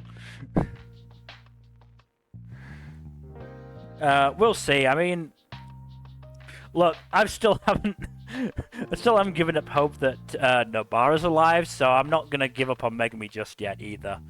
No, same. Also, just like, I will say, it was hilarious that Kashimo talked up a big game and got bodied by Sukuna. I mean, I think we all knew that Kashimo wasn't gonna do much. We knew that, but I'm surprised by how short it was. Yeah. I thought he would at least put up a better show. Nah, fucking Sukuna's unfortunately in the zone at the moment. Like that. Speaking of him being in the zone, the end of the most recent chapter was just Sukuna being an asshole. Sukuna is an asshole. But also just like, damn, I was not expecting that court case to go that way. It did. No. Yeah. I hope Higuruma's okay.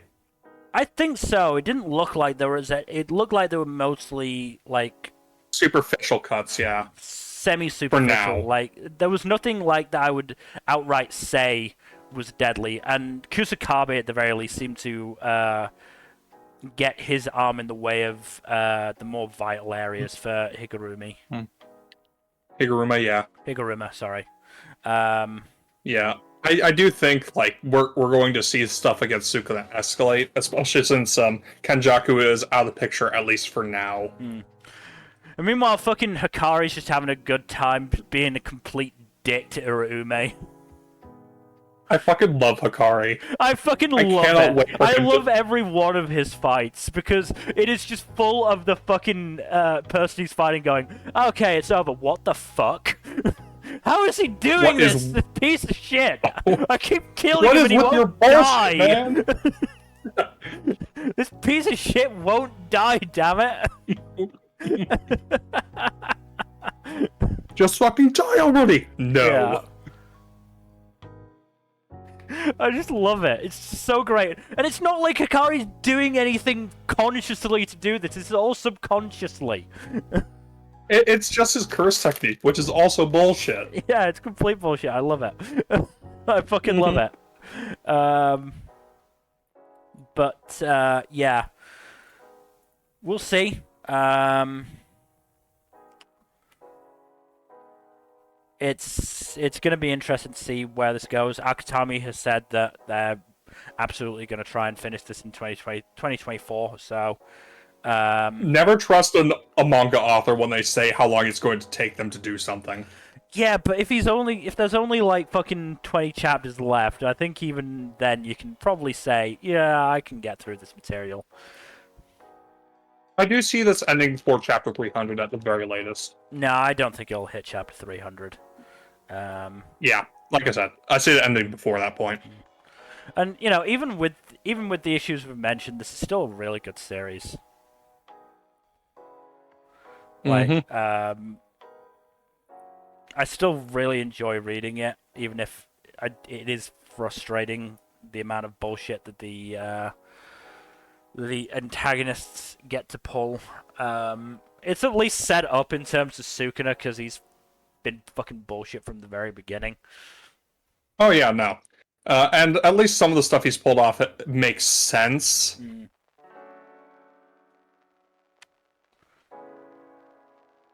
But yeah.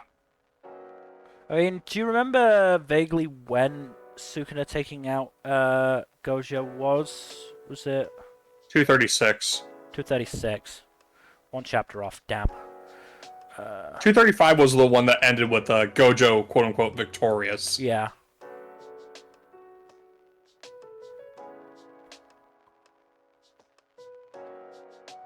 I mean, again, it was explained well, but as I said, I just don't think Akutami knew how to depict it quite right. I mean, to be fair, it's the kind of thing that's kind of hard to depict visually. Yeah. And I also think At the same time, though, like, he didn't depict it happening on screen at all. Yeah. I kind of think he wanted that sort of wham opening shot of Gojo in the airport. Mm-hmm. Because that was a whoa, holy shit moment. Mm-hmm. Yeah, I am curious as to where the manga is going to go from here, because there's not a lot of stuff material left, considering. I mean, yeah, But there's also been like a lot of shit. Like the protagonists had a whole ass month to prepare, and we're getting bits and pieces here and there of what they did to prepare, and it's like, this is classic unspoken plan guarantee bullshit. So there's stuff we still don't know. Yeah. I mean, obviously, look, Higuruma's sword is not going to work out, because that'd be way too easy a death for Sukuna. For as much for a pain in the ass the size of Sukuna. We've still got hints at Yuji's burgeoning curse technique, which is going to be interesting.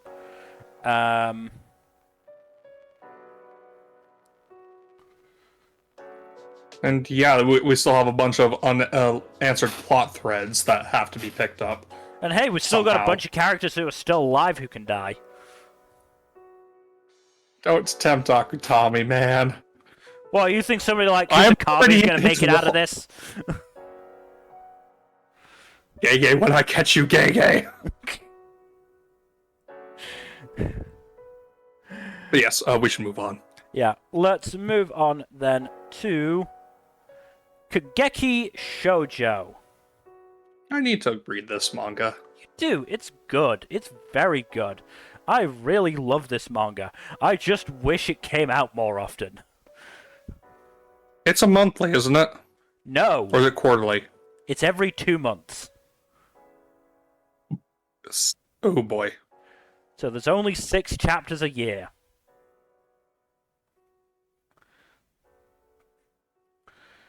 Which means fun. I mean, so there was 2 volumes out in 2020, 1 volume out in 2021, 1 volume out in 2022, 2 volumes out in 2023 in Japan. The last volume that I've got, volume 10, came out in October. I'm gonna have to wait until the end of May for the next one.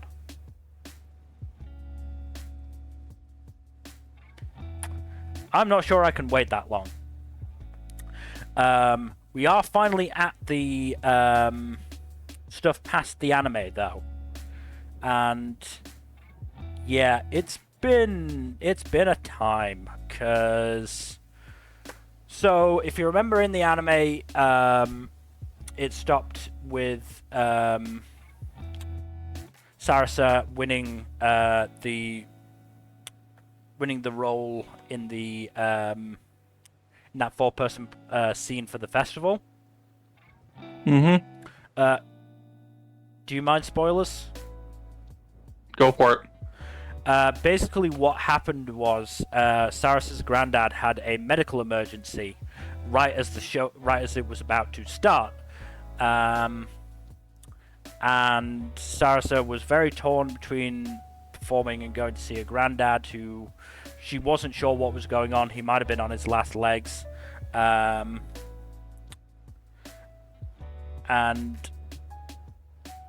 eventually, after one last fucking shit-talking speech from Hijiri, Sarasa decided to go see her granddad, which meant that somebody had to take her role, and it turned out to be I,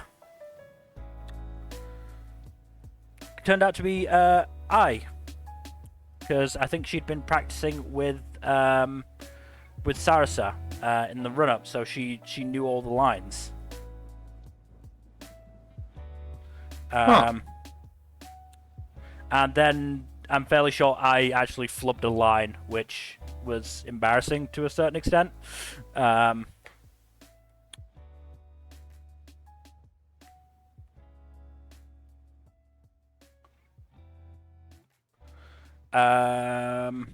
After that, there was a volume. I can't really remember what happened in it because it was a while ago.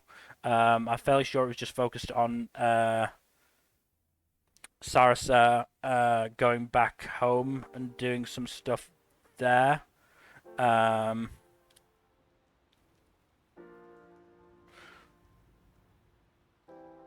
Oh, it was revealed. Do you remember? What the fuck's his name? Kozaburo. I think so. Like the sketchy dude voiced by Takahito Koyasu. Oh yeah. So it turns out his wife is married to his wife is Shirakawa Kao, the head of the kabuki thing is her daughter, and guess who her sister is? Who? Sarasa. So Sarasa is actually the illegitimate daughter of that kabuki guy. Huh.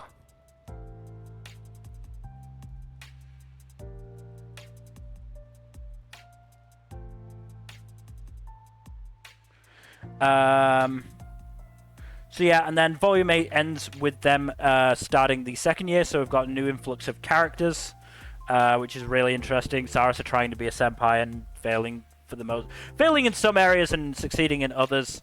Very fun. Where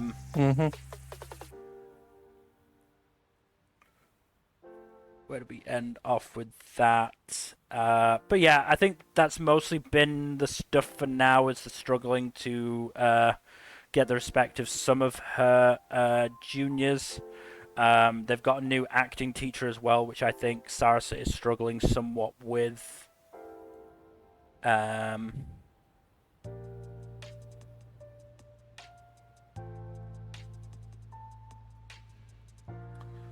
me just check.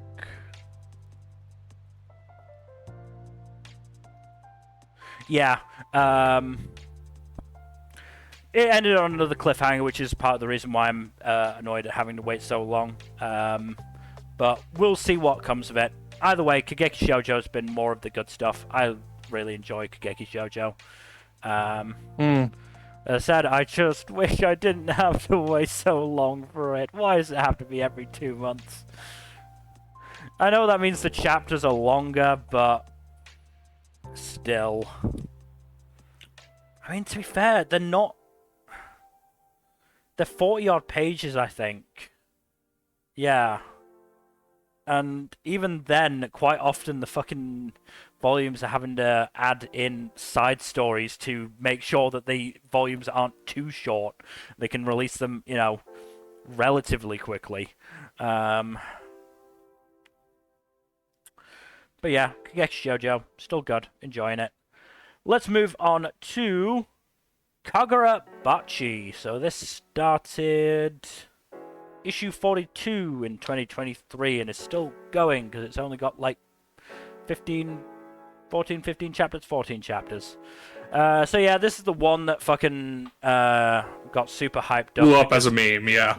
Hyped up as a meme because it looks so edgy, and yeah, there's some edge to it, but honestly, I'm pretty enjoying it. There's an interesting power system. Chihiro is not nearly as edgy as he seems. He's actually a good dude.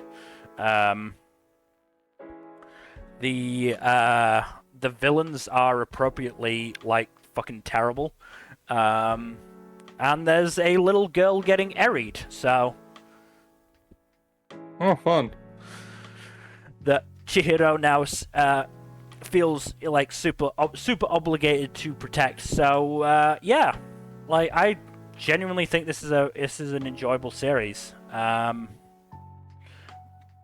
Whether that will be enough to let it survive, I don't know. Because obviously the memes were all in the West, which, you know, Shonen Jump doesn't give a shit about. Mm-hmm. If it did Phantom to be fair, Mill, they do give a shit. Just, they only care about their money. Yeah.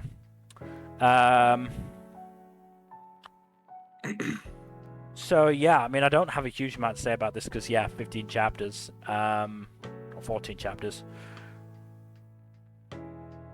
But, you know, I'm definitely enjoying it. I think it's I might give it a look, if only for the memes.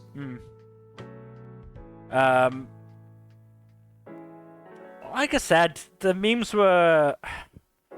There's somebody who was reading it, the memes were actually kind of annoying, because it was kind of really dismissive of the series. Just portraying it as, like, edge with no substance, when, no, it definitely had substance, and it is an interesting story. I mean, it's a basic revenge story, but Chihiro's a decent enough character to keep it going for now. Honestly, a revenge story only really needs to have, you know, a good core character to be good. Yeah. And as I said, I'm enjoying the power system so far, which is based on magic swords, so...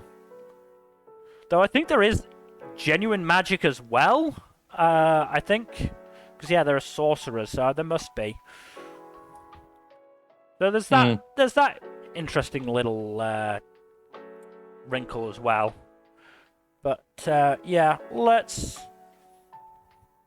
move on to the one where I don't actually have that much to say, because I'm not caught up on it. It is... Oh, God, what? What have I done? Have I done that? Have I brought... Oh, fucking no. Kaiju number 8. So are you caught up on this one? No, I'm not. Oh, wow. Okay. So, they're in the middle of a massive battle because Kaiju number 9 has decided to enact his plan to, you know, fuck everyone over. Shocker.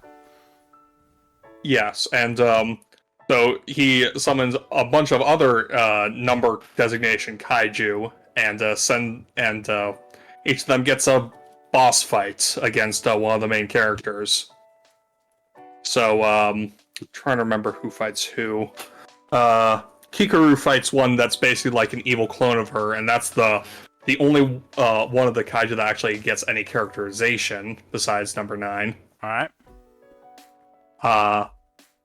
Hoshina fights one that's has an adaptive melee style that gets better as it learns how to melee fight.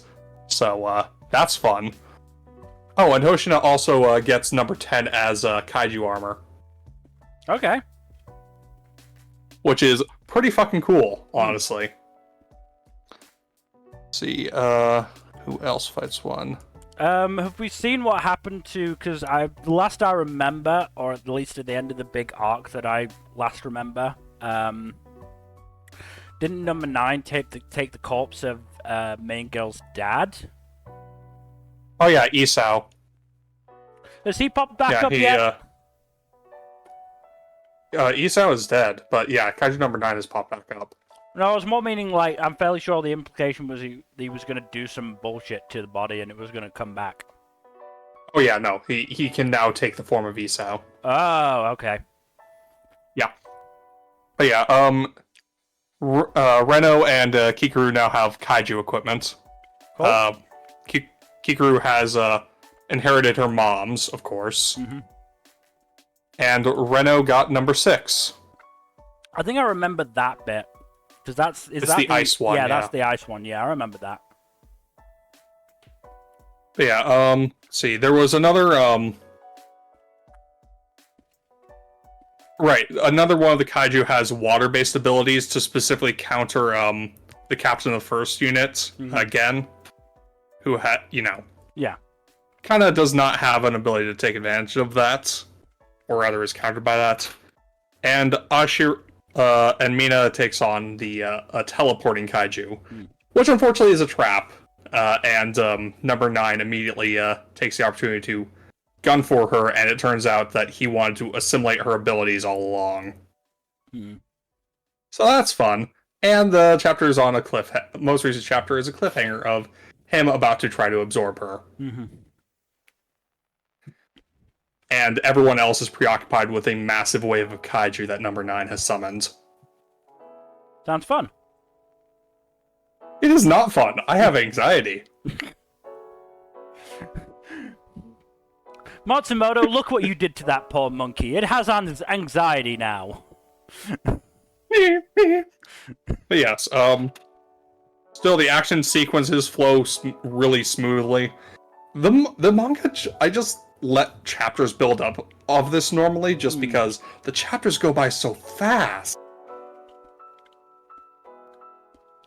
It just has a very quick flowing action.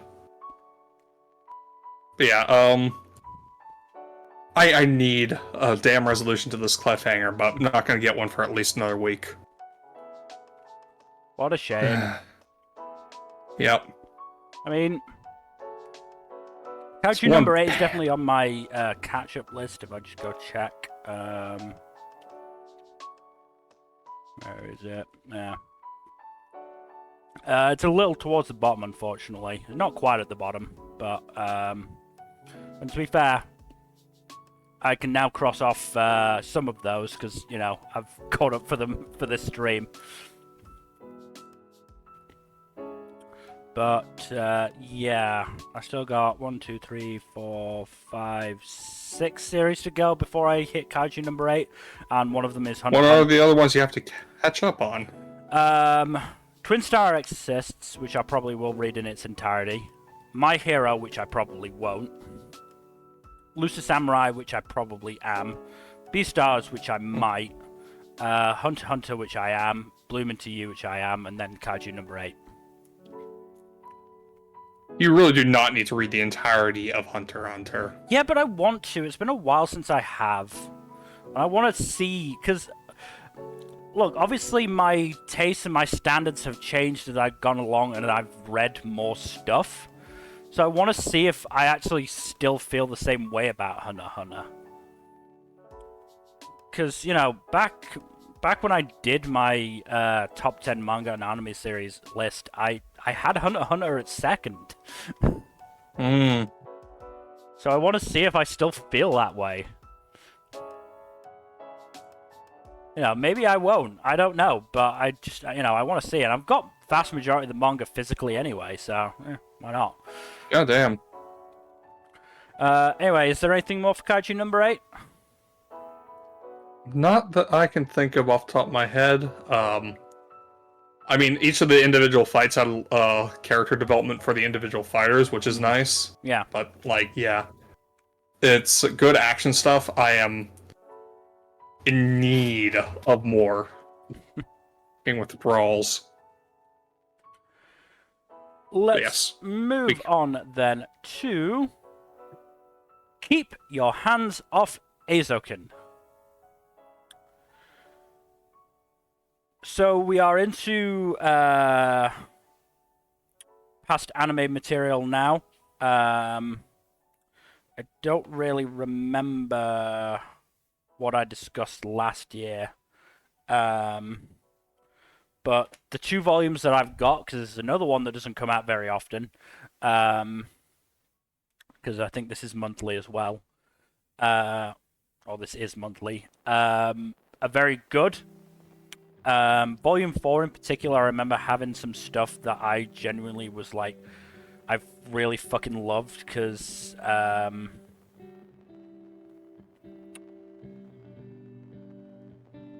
where is it? Basically, it went into the fact that Midori had to compromise on stuff that she wanted to ensure that the previous, you know, stuff got made. And she's wanting to finally do something like properly and fully. It was a really interesting like look into both her psyche and the psyche of a creator.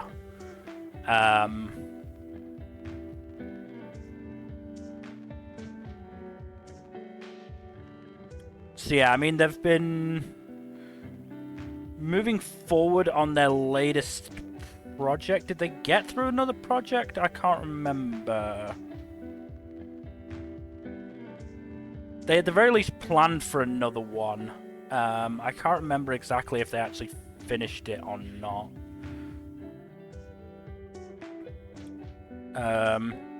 They very well might have done, actually. I can't remember. It's been a while since I've actually, because they come out so infrequently, it's been a while. But either way, all I'm just gonna say is Eizouken's great. Fucking get it. I will, at some point. As I said, there's only 2 chapters or 2 volumes out at the moment that's post-anime material, so I seriously recommend it. Alright. So let's move on to another Shonen Jump offering, which is Kill Blue. This has been fun. So this is by the same author as Kuroko no Basket. The basic premise is that a hitman gets de-aged into a middle schooler, and has to go to the same middle school as the daughter and heiress of the company that developed the serum that de-aged him, to try and find out, you know, how to reverse it. But as he goes to school more, Ogami realizes that this is an experience he's never had before, because he didn't go to middle school, and he's actually really enjoying it. Complicating things is the fact that there are other hitmen being sent to try and cozy up to the heiress, Noren, and getting into competitions with Ogami, because he and Noren are in basically a fake relationship to protect Noren somewhat.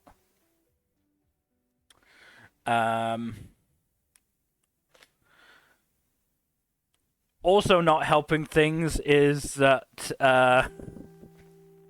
Ogami has to keep dodging the allegations that he actually romantically likes Noren or any other girl in middle school, which, you know, he is fucking having a matrix dodge his way through that, which is so funny. Those allegations just keep piling up, and he just has to keep dodging them. Tisk tisk. Honestly, this is a really fun series. Like I said, the favorite chapter is the one where that tiny fucking middle school girl just goes, "I want to get yoked." It's just so funny. It's so funny. It's insane how Ogami, as this middle-aged hitman, has to be the straight guy for so much of the series. Because these kids and the hitmen that are being sent after him are insane. It's genuinely really funny.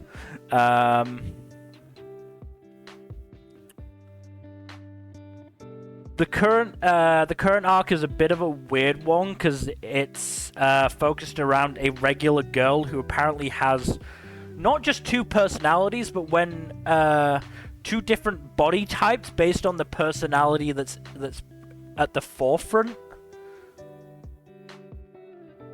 And apparently she's not a hit woman, so it's just weird that this has happened.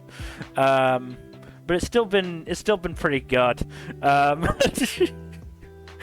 So they're basically on like a training camp thing, because basically Noren challenged this girl to a surfing contest for Ogami's hand, basically. And obviously, you know, he's in the background going, "Oh God, I don't want to go out with either of them. Please stop." But as a result, you know, they stay overnight, and therefore they have, you know, typical middle school sleepover conversations. And so the boys are like, "Oh, Ogami, who in the home ec club do you fancy?" And he's just like, "Oh God, oh God, oh God, I don't like any of them. Come on, you've got to pick one of them. I don't like this." And he eventually gets a reputation for being a cougar chaser. Because all he can say is an adult woman's name. Oh God. There was also a chapter that was a parent-teacher conference, and everyone thought that Ogami would basically get his ex-wife to do it. No, it turns out his subordinate dressed up in drag to do it. And again, Ogami is having to be the straight man for all of this, and it's kind of perfect. Oh God. This series is actually really funny. This has definitely been one of the more successful gag-based series that I've read. It's so weird, but it really kind of works. This is another one that started this year. This started in issue 20 of this year. And I think it's selling pretty well, if I remember correctly. I'd have to check outright, but I think it has... I think it has been doing all right. I don't think it's been like amazingly good, but let's see. Yeah, final week for that. Kill Blue, 25,000 copies isn't bad, to be fair. Sold more than fucking me and Roboko, so yeah. How is Roboko still alive?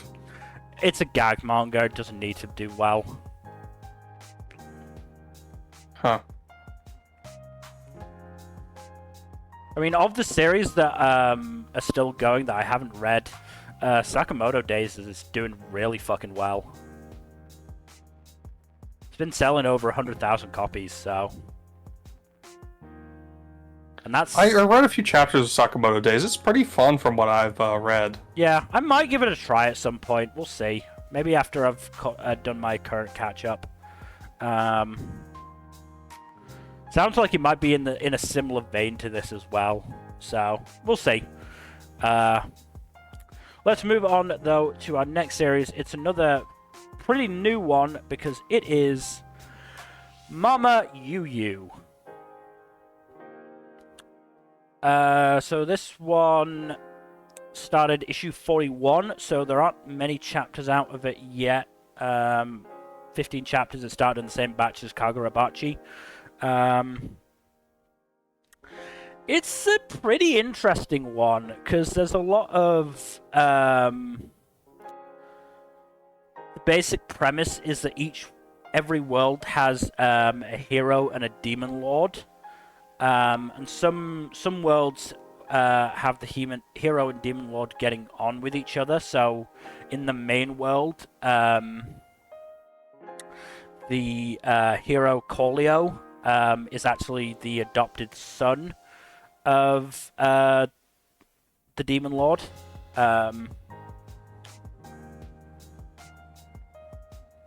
Yeah, Mamama. But when Collio is, I think, 18, something like that, in his late teens, basically, heroes and demon lords from other worlds start popping in, and Collio's got to figure it out while also protecting himself and his world, considering that his world was at peace for basically his entire lifetime, so he doesn't really have any combat experience, so to speak.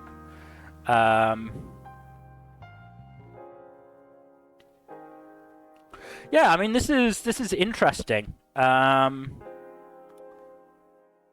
interesting characters so far. It definitely seems like one that's not confident in its survival chances, because it feels like it's throwing a lot at the wall and trying to see what's sticking. But at the same time, I don't think Volume 1 is out just yet.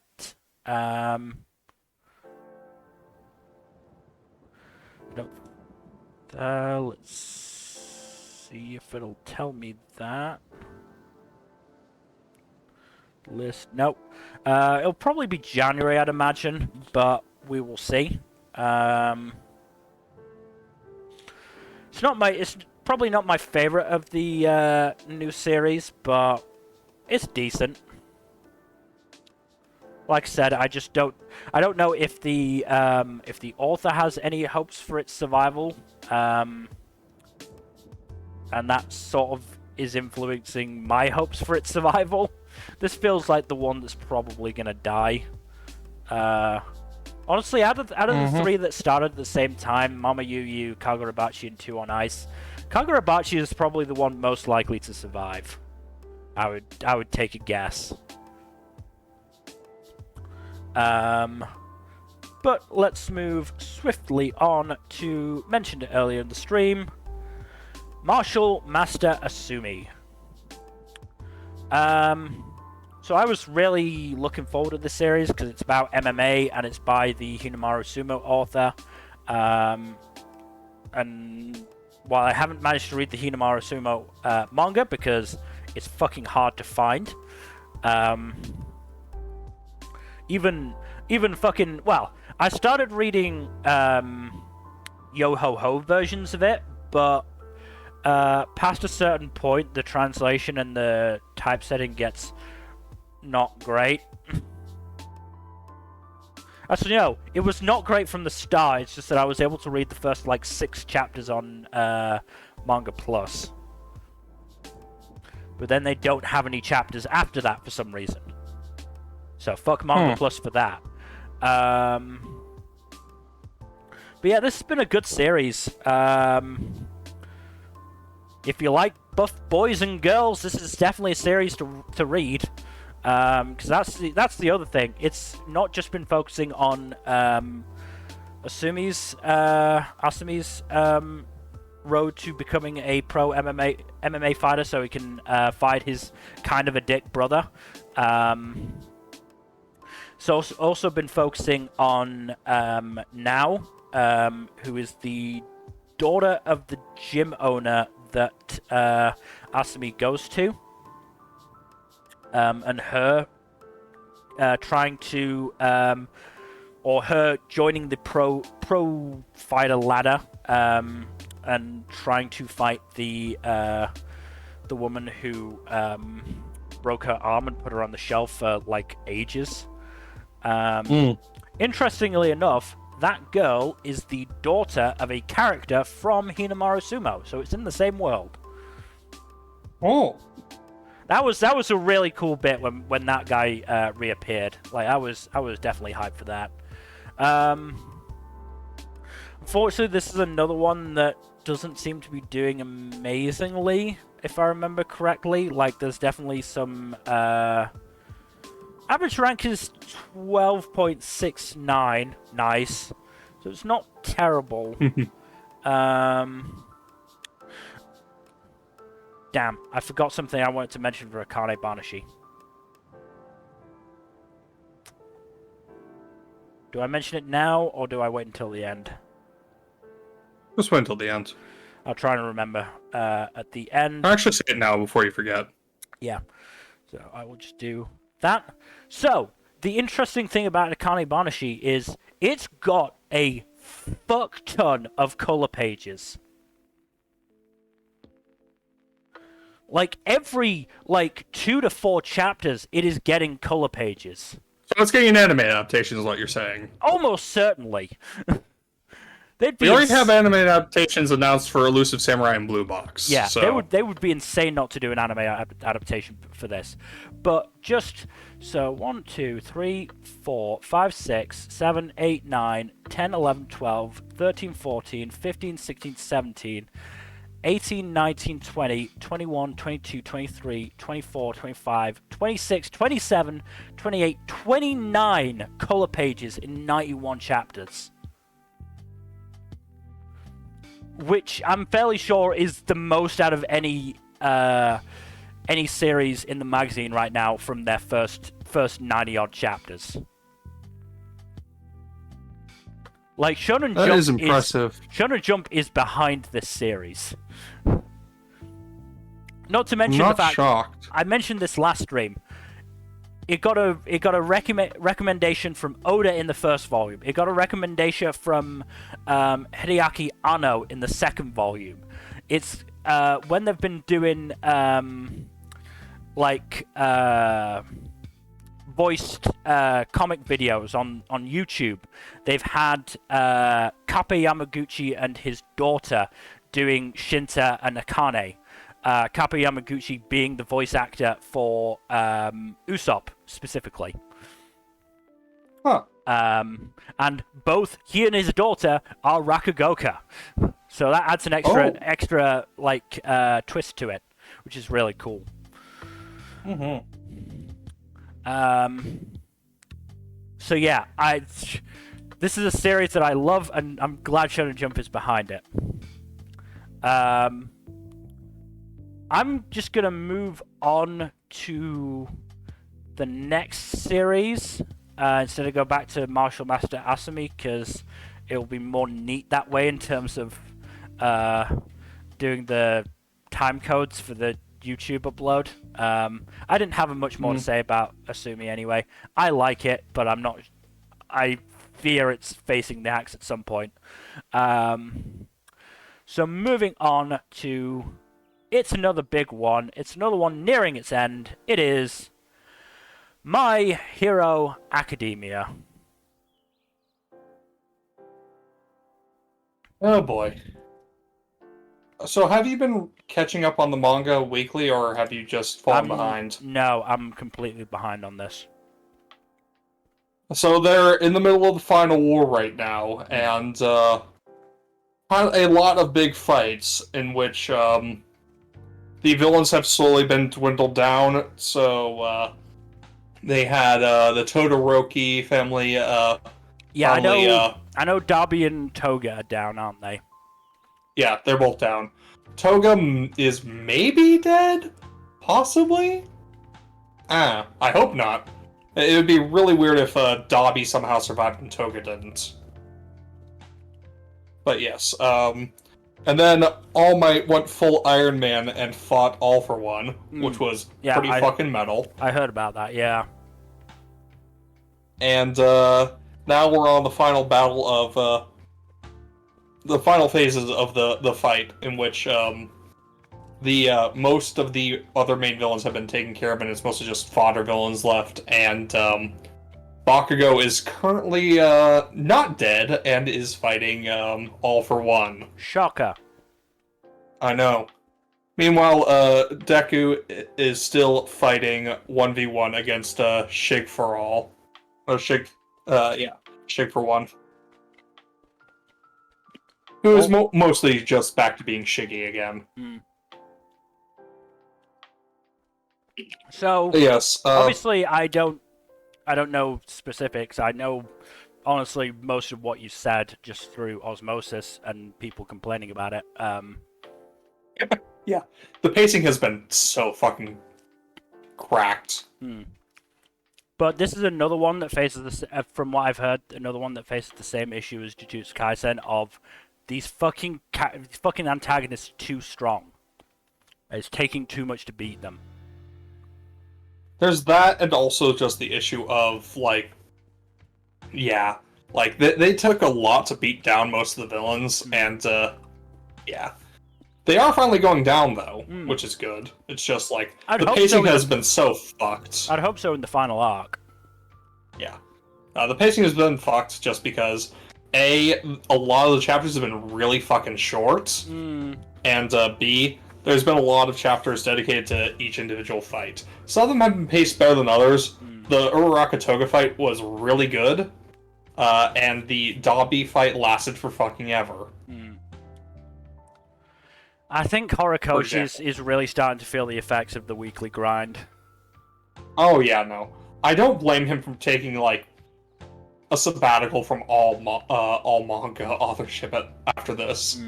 He probably has enough money to retire if he wants to anyways. Yeah. But I would not blame him from just, like, saying, just washing his hands of the industry.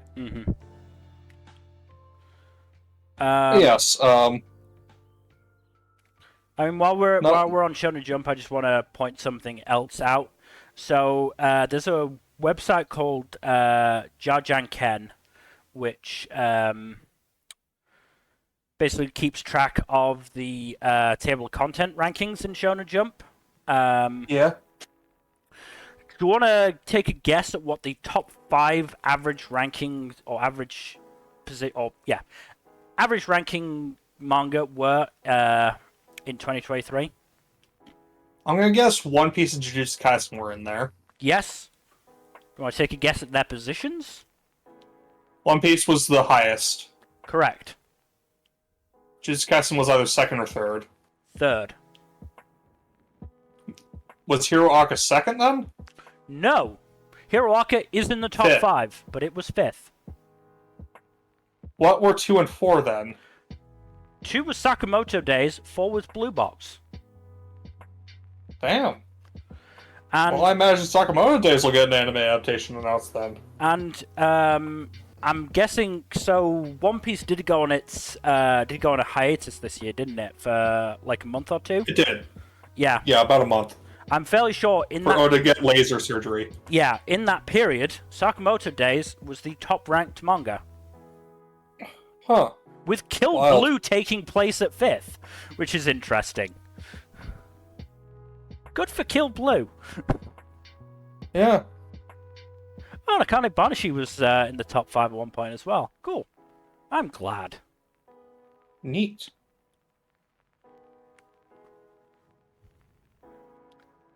But yeah, it's looking at the various years. Do you want to take a guess at the last year that One Piece wasn't at the top? 2007. Just a little bit off. 2006. 2005 to Naruto. If I recall correctly, that was a pretty large year for Naruto. And that, I believe, is the only year that One Piece has been in circulation the entire year that it hasn't ranked first.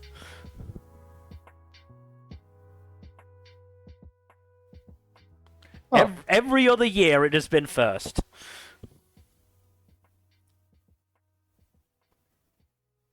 Fascinating. Yeah. It's honestly a really interesting website. You'll have to post the link so I can take a look. I will post it now while I remember. Good idea. Otherwise, my ADHD-riddled brain will forget. Alright, is there anything else to say about My Hero? Not that I can think of off the top of my head. Okay. Let's move on to another series that I've caught up to this year. My Love Story with Yamada-kun at level 999. This has been fun. Akane and Yamada are together now. I think Yamada has graduated high school, or is very close to at the very least. At the very least, think he's done with all his exams and is just waiting for, like, maybe waiting for graduation. I can't remember exactly what it is. But Akane has unfortunately gone home and, well, I say unfortunately, has gone home and, gone to her hometown, and there is a guy that I can feel love triangle developing there. Or at least love cornering developing there. Because the dude definitely seems interested in Akane, and everyone around them thinks that this guy is interested in Akane. So yeah.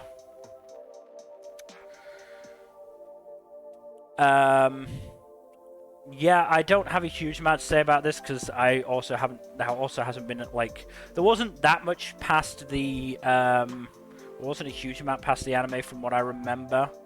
And it hasn't been updated for a while, unfortunately. Yeah, it's been 4 months since we got a chapter.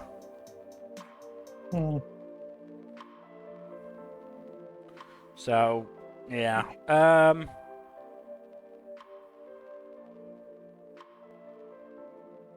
Yeah, I mean, it's good. Again, it's another one I recommend, because I definitely enjoyed it after I decided, fuck it, I'm going to read it based on the anime, so. We should probably move quickly on to the next series. It's this little series. I'm not sure we're going to have too much to say about it. It's One Piece. We've talked a lot about what's happened in One Piece this year. Egghead has been a phenomenal arc, though. Mill? Yeah, sorry. I've barely eaten all day, so I'm just having some chocolate. I don't think chocolate's the best thing to have on an empty stomach, but what do I know? Anyways. This is just to keep me going until the end of the stream and I can make myself something more substantial.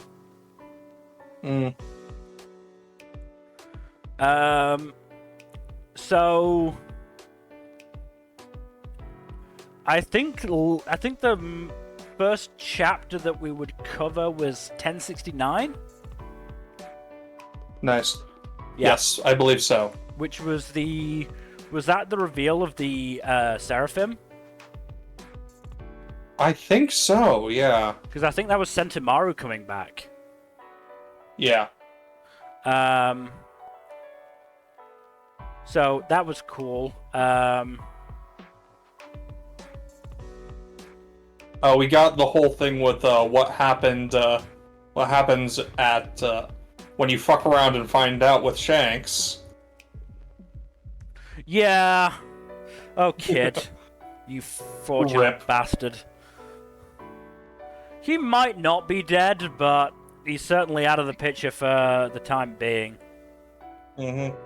Look, he fucked around, he found out, and he wouldn't have found out if he hadn't fucked around. Yeah, it was kind of dim on his part. There was also Law and his crew losing to Blackbeard. Yeah. Which kind of foregone conclusion, but still. Yeah. But at the very least, he and Beppo seem to get out. Yeah. I'm willing to wager that most, if not all, of the crew also survived. Because it's used different phrasing than what happened with Kid's crew, and they got annihilated. Yeah. I mean, they, fucking Shanks murked them with, He murked Kid so hard he caught Killer in the splash zone. Yeah. And then fucking Dory and Broggy divine departured Kid and his crew into nothingness. Oh, no. It was, Divine Departure was what Shanks used on Kid. Oh, okay. Hakaku's Sovereignty was what Dory and Broggy used. Which is the same attack that Big Mom and Kaido used. Yeah. But Divine Departure was the one Roger used. Yeah. Yeah, sorry, I mixed it up in my head because I knew that Divine Departure had been used, and I was about to say Shanks had done it, but it's like, wait, did Shanks do it? I didn't think he did. It must have been Dory and Broggy. Not before this. Yeah, no. But yeah, so Shanks, Roger level, or at least being able to use a Roger move, which is oh boy. Yep. Yeah, Shanks has a massive amount of cock. I mean, Color of Conquerors. And of course, much to my delight, also really good observation. Yeah, much to my delight, Lucci got jobbed. Yes. To the point where he's having to go after Zoro instead of Luffy because he can't handle Luffy anymore. To be fair, I don't think most people can handle Luffy anymore. Yeah, but he was all smug about it, saying, "Oh, you're the only ones who's gotten stronger, Straw Hat." No, you got fucking jobbed, mate. Yeah. And we finally got... got... speaking of stronger, Kizaru versus Luffy. Yeah, we finally got, whatchamacallit, the rematch from Sabaudi. Yeah. That was good. And fucking Luffy won. Yeah. Luffy... he passed out from exhaustion almost immediately afterwards, but he won. Fucking concussed Kizaru into unconsciousness. Yep. We also got the whole thing with the Reverie flashback. Reverie flashback. We also got Pirate Island. Which I don't think Garp is dead. No, Garp's not fucking dead. There's no way that's the end of Garp. I'm sure. Yeah, nah. Put it this way. He probably will die before the end, but he's not dying there. He is dying in front of Luffy. Put it this. That's definitely how it's gonna go if Garp dies. Yeah. And can we put to bed the whole debate whether Garp would have absolutely murdered Akainu at Marineford? Because I think he really would have. Yeah, no, Akainu was gonna get fucked. So I've seen people argue about, oh, Garp wouldn't have been able to do it. Kaido's the strongest admiral. Yeah, Garp is the hero of the Navy, even at his age. Garp was also on par with Roger in his prime. The only reason... Who was, Yeah. The only reason Garp lost on Pirate Island is because, A, he didn't really want to get away. I don't think he really was bothered about getting away. 2, Aokiji was there. You know, Admiral who is probably only a little bit weaker than Akainu. And Garp was pulling his punches against Aokiji to at least some degree. And then, you know, you had the rest of fucking Blackbeard's cadre of assholes there. You know, complicating things.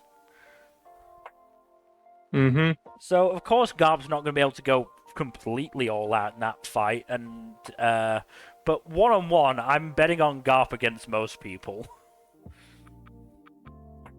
But yeah, the Reverie flashback, we finally got to see the Gorosei get off their asses. And it was kind of terrifying. Yeah. You sound unsure about something.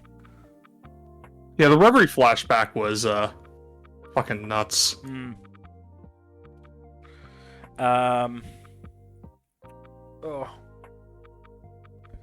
And yeah, Cobra is dead.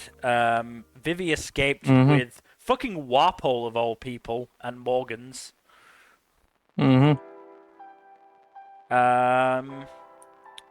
And the Straw Hats are still on fucking Egghead, because of course they are. Why wouldn't they be? Because it's been a year.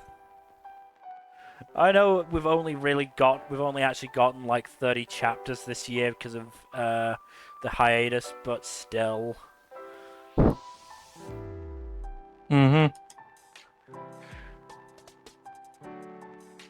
It's hard reading One Piece weekly. It is.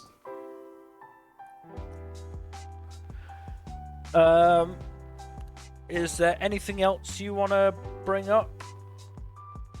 Not that I can think of off the top of my head. Oh, the Kuma flashback. Oh god, that's right, we're in the middle of the fucking Kuma flashback. Oh god. Looks like we're approaching the end of it, but god damn. This is probably the darkest flashback Oda's ever done. Which is saying something, because Oda's done some pretty dark fucking flashbacks. And honestly, like, oh my god, poor Kuma. Oh my god. The man is like a martyr, basically. I mean, it fits with what he fucking, like, being a priest and all.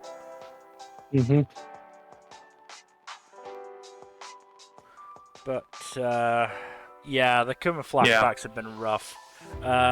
Though it did introduce us to a potential alternative universe where fucking Kaido got the hormone fruit and Ivankov got the dragon fruit. That would have been so funny. Yeah. Oh, while we're talking about it, I might as well share my theory, my latest One Piece theory. So when they were leaving Wano, Kid mentioned a man with a burn scar, and Blackbeard has mentioned a man with a burn scar who apparently has the last road poneglyph. Could it be Saul on Elbaf? I was thinking the same thing. Saul would make a lot of sense. Because here's my rationale. We know that Vegapunk visited the bandaged man on Elbaf, a man who had all the information O'Hara collected on the Void Century, which connects to the information on Laugh-Tale, and we obviously assume that Saul is that man.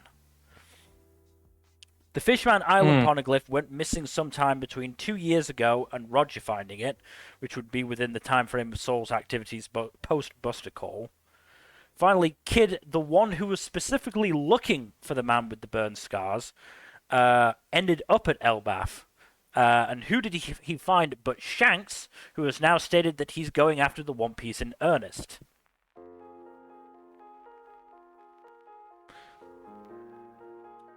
Like, I think there's some genuine evidence there for it being Soul. Yeah, no, I agree. Like, the stuff that's mentioned in the Blackbeard scene doesn't point to Soul specifically, but I don't think it explicitly rules him out either. So.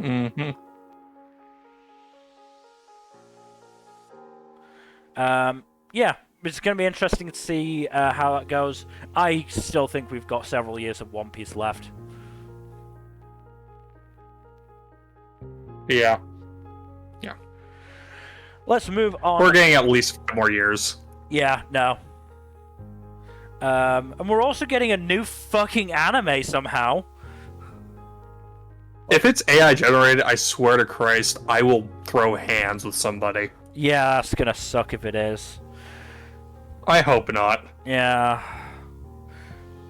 To be fair, apparently Wit has been saying, hey, if you've got the skills and you're interested in being on the project, contact us. So, might be an interesting gamut of animators if it does turn out to be properly animated, but we'll see. Maybe the talk about cutting edge technology is just for like in betweens and shit like that. Who knows?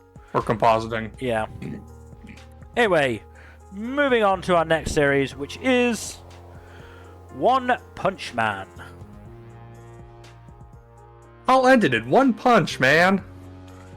So I think we've mostly been in the aftermath of the Garo arc this year, if I remember correctly. So there was some stuff between Blizzard and Tornado, which was interesting.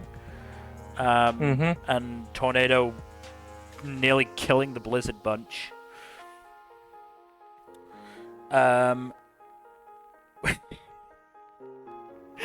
We had more King stuff, and that poor bastard. That poor bastard. I feel so sorry for him, because he just wants to live his life, and yet he's being... He just wants to live a quiet life. Yeah. Yes.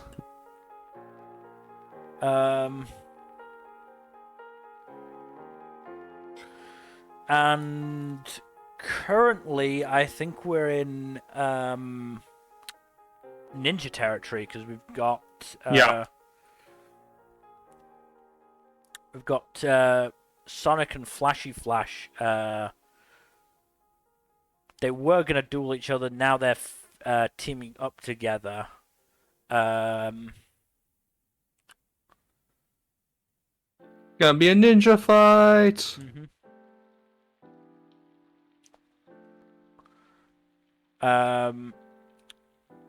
But I think there's still some whatchamacallit? Demon remnant stuff that's going on, because I think they went to Bang, didn't they? They did, yes.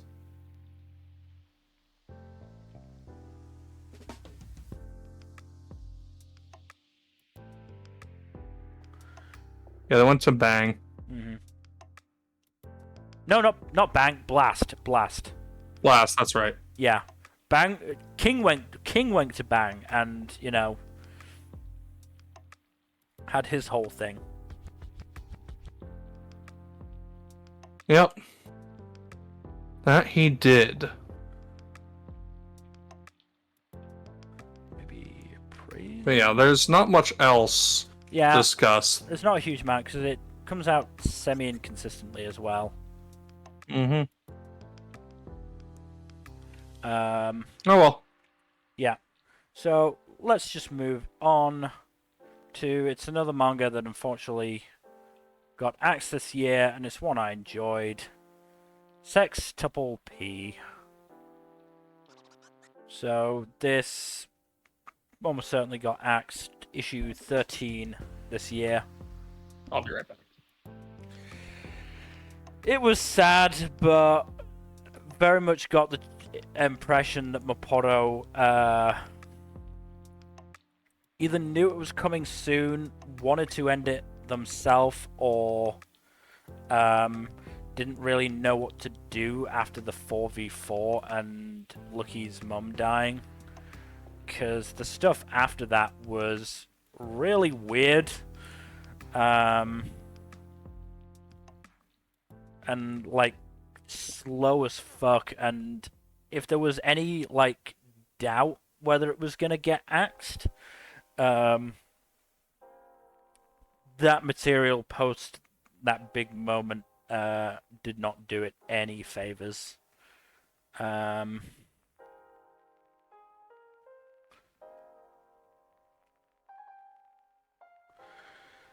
I mean, I'm trying to remember exactly what happened, because this was obviously at the start of the year, so and I haven't gone back and read it, so I'm trying to remember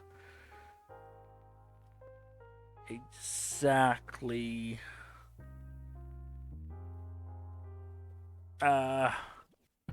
what happened, and trying to see if I sent any messages.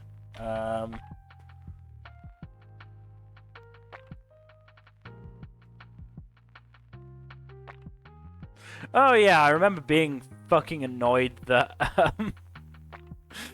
High School Family outlived it. Did it outlive it? No, it was the same time. It was the same time. It was the same batch that got axed, so it survived it by a single issue, I guess, but that's still annoying. Oh, was it in the U19 club as well? No. Sex Double P got 70 chapters. I'm more saying that. Oh wow, that's good. Yeah, I'm more saying that it got axed in the same batch as High School Family. You know, this got 70 and it got 120 odd. So. God damn, why? I don't know, but I was saying, it's it kind of became aimless after the end of the last big arc, which I don't know whether it was the author struggling to know what to do or what. But yeah, it definitely felt like the end was coming. Interestingly enough, though, it is one of the few series that committed to a bad end in Shonen Jump. Bad end how, like a downer? Yeah, downer ending, I think, if I remember correctly. I'd have to go and check exactly what happened, but basically, the protagonist had another self inside of him that was more akin to, or closer to his dad, I think. His dad being a colossal abusive dick. And I think the series ended with that personality taking over. I think.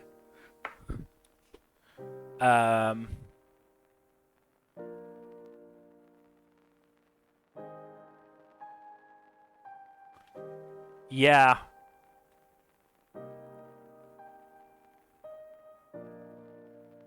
Yeah, no, that's what happened. Asshole Lucky took over and then fucking punched his dad. Which, completely worth it. But yeah, so I respect it for committing to that bad end, but I do wish it hadn't had to end. But we're approaching 3 hours, so let's move on to the only light novel, Reign of the Seven Spellblades. I don't want to go into too much detail because I know you're going to read the light novels at some point, right? Yeah, at some point.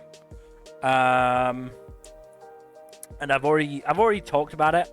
I've been enjoying this to the point where I was kind of disappointed with how the anime adaptation went in the end.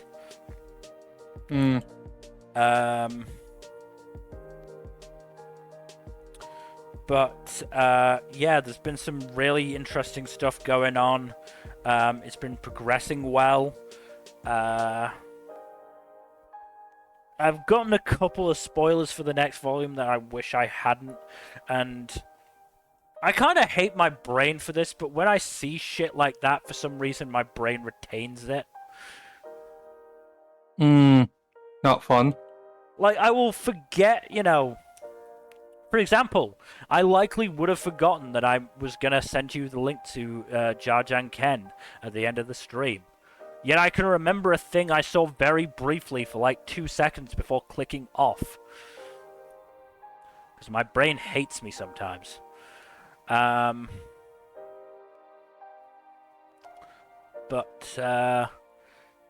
this is a really good light novel series. I like the characters, I like the action, and there's been a lot of action recently, which has been really cool. I'm not going to say too much about it, but what's his name? Fuck, what is his name? Richard Andrews, that's right. The story arc that's been developing in the background since that first confrontation with him at the start of first year has finally come to something of a resolution, which is really cool. Well, that's neat. Yeah. And yeah, I'm looking forward to getting the next volume in January, I believe. Nice. So let's move on to another series I caught up to after watching the anime. It is Skip and Loafer. This one has been So how many loafers did you skip? I mean, I skipped right to where the anime got to, because I wasn't reading all that stuff again. It's like with the anime, the series is good. Like I really like it. I know that during the spring wrap-up, I talked about how I'd found out that Mitsumi and Sosuke had dated, and they'd ended up amicably breaking up because they realized they were better as friends. Yeah, that's just Sosuke's trauma being a dick. Because Sosuke's trying to figure out what romantic attraction feels like. To the point where he and... I don't remember his name off the top of my head. Why don't I remember his name off the top of my head?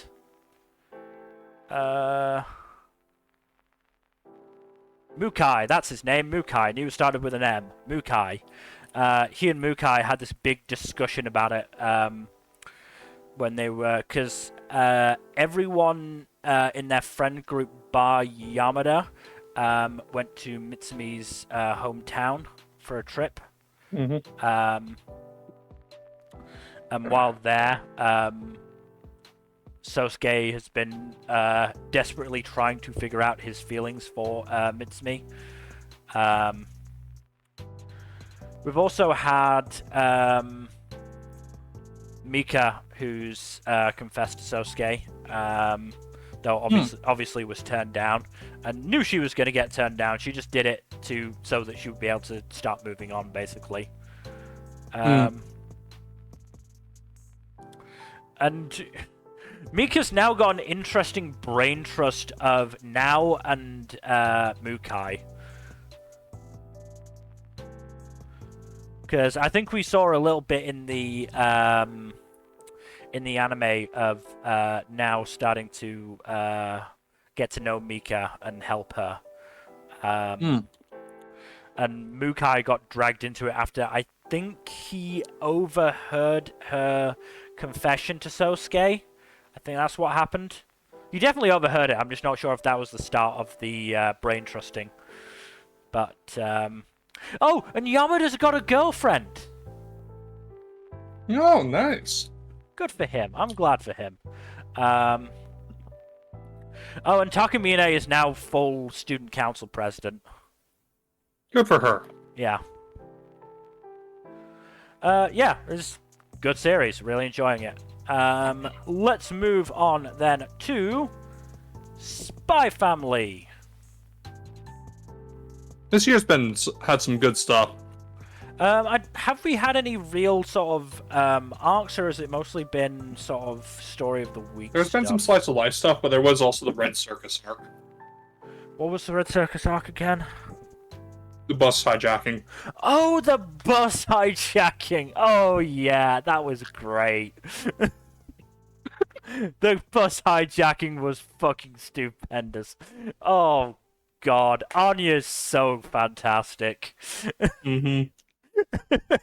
Out of context, that sounds so bad.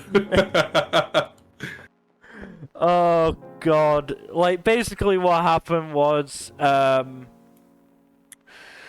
they were going on a school trip and the bus got hijacked, and Anya used her mind reading to basically try and keep control of the situation. And Damien, because he's a little idiot who doesn't know how he actually feels about Anya, also helped out, which ended up with both of them getting stellar stars, if I remember correctly. Mm-hmm. Oh yeah, I do also, remember that. we did also have the arc where Yor meets Melinda. Yes, Yor meets Damien's mum. Mm-hmm. And there was also the Mole Hunt arc. Mm-hmm. So those are the three big arcs this year in the manga. There's been some good like individual chapters as well, but those were the arcs. But yeah, Melinda is interesting as a character. There's really is, yeah. There's a lot of layers to peel back with her. Oh god, we had the fucking arc with Yuri facing off against Lloyd. Yeah, that was the Mole Hunt. Oh, was that the Mole Hunt? Sorry, I completely forgot about that. Yeah, no, it was Lloyd and Nightfall and the other agents trying to catch that mole and ultimately succeeding, but first Lloyd squares off with Yuri, which was really good. Mm-hmm. It was nice to see Yuri get taken down a peg, too. Yeah.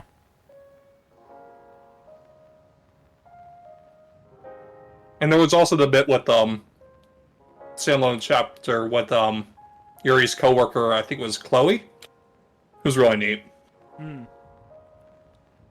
I like her. She deserves better than to have to put up with Yuri's bullshit. Yeah.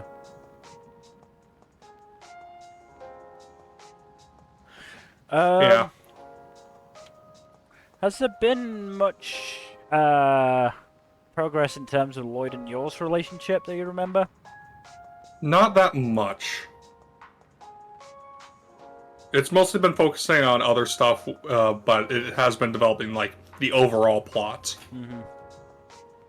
I think the most recent chapter had was developed Yor and her co-workers a little bit as well. Yes, that was the most recent chapter, wasn't it? The festival. That was the most recent one. Yep. Oh, and we also got introduced to the Forger's new next-door neighbors. Oh yeah, the Alzheimer's suffering couple. Mm-hmm. To be fair, I think it's just the husband who's suffering from it. But yeah. What were their names? Sigmund and Barbara Authen. Yeah.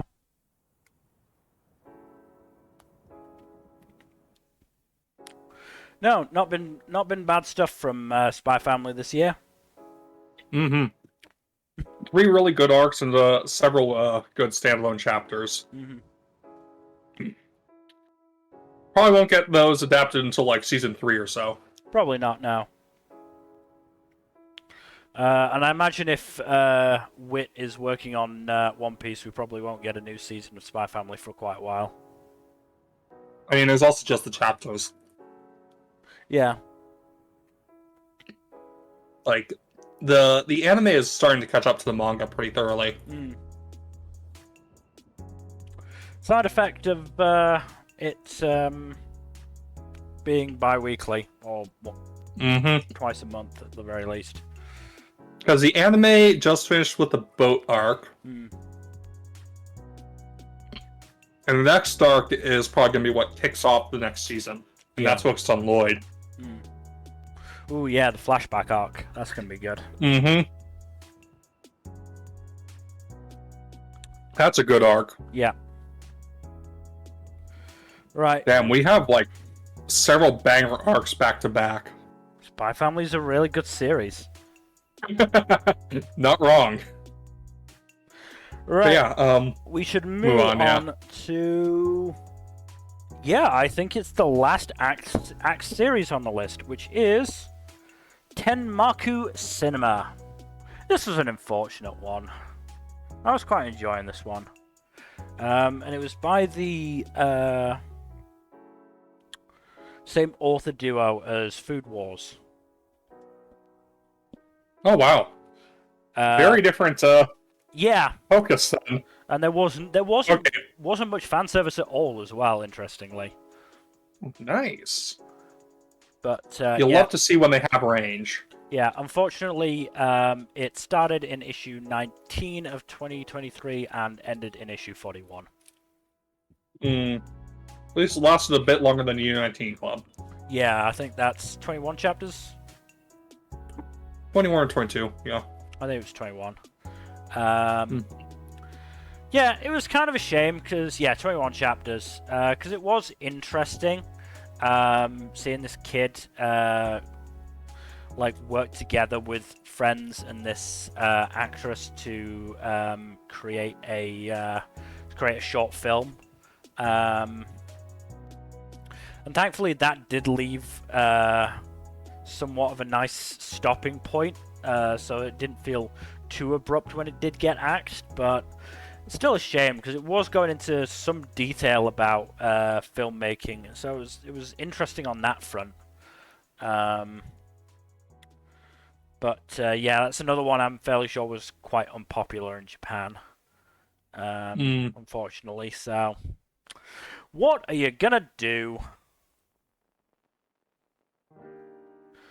Other than rail against Jump for their overly axe-happy nature. They should start calling themselves, no, I'm not going to finish that.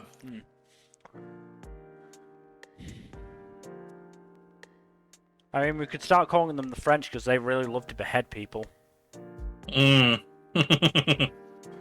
Let's move on to... Two on Ice. I believe this is the newest series we're discussing today because could have discussed Green Greens and Shadow Eliminators, but I think they have a grand total of 7 chapters between them, so I'm just going to leave it for next year when at least one of them is likely to have been axed, if I'm brutally honest. If I was to make a guess, I don't see Shadow Eliminator surviving. It doesn't seem great. Green Greens, it's got a slightly better chance, but I also don't have too much hope. But to be fair, that's just me being pessimistic for a series this early on. Yeah. Two on Ice is another one I don't have high hopes for because it's been quite slow. Interestingly so, motherfucker, I could have put Medalist on this list. Oh well, too late now. I just remembered that I had at least somewhat caught up with that one. I could have put that on the list. Whatever. It's fine. I'll talk about it when the anime comes out. Yeah, Two on Ice. So it's Ice Skating Pairs manga. And like I said, it's been quite slow so far. Which makes me worry. Because slow starts...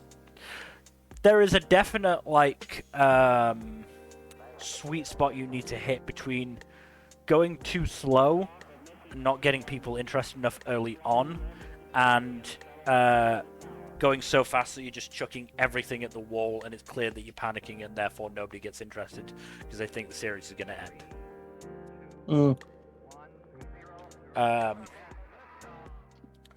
Two on Ice is definitely the latter.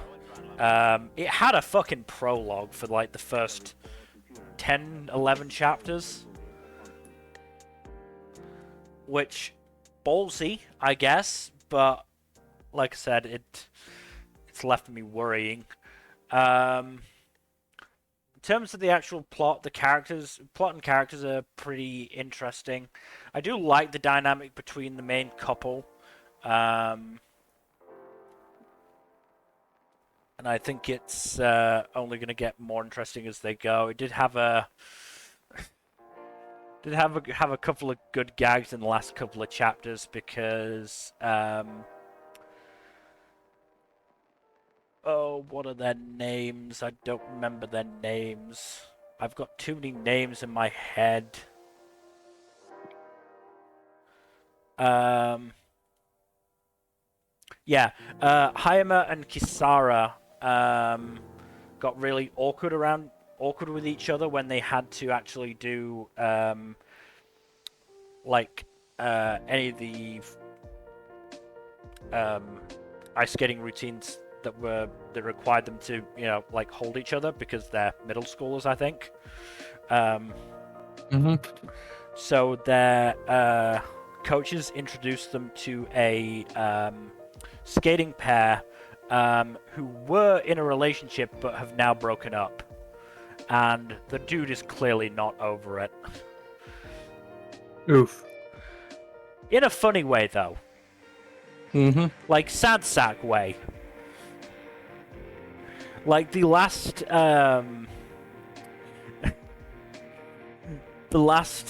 panel in chapter 12 is this couple doing a lift together, and the girl is just thinking, oh, I need to buy some new lip balm, while the guy's like, don't cry, don't cry.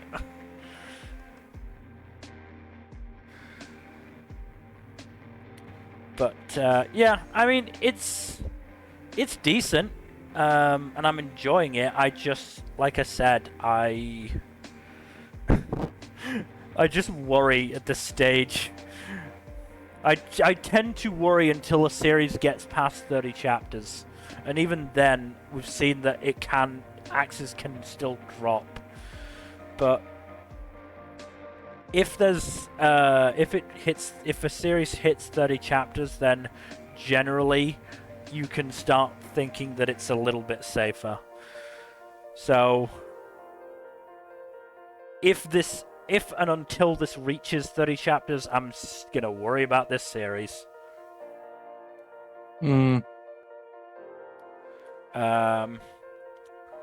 Let's move on to a manga we've both caught up to recently, which is Welcome to Demon School Iruma-kun. Oh boy. Shit has been happening. Yeah, I mean, it's been some really good stuff since the post-anime stuff. Oh yeah. Like, really interesting stuff.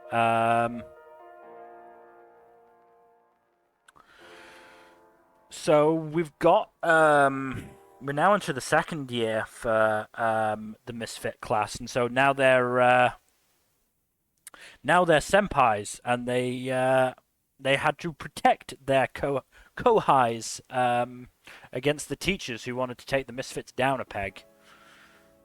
Oh, that's not even getting into the music festival stuff. There's the music festival stuff as well. I mostly didn't say anything about that because I don't remember what happened, because I binged this stuff in like 2 or 3 days. Oh, same. So I'm sort of struggling a little bit.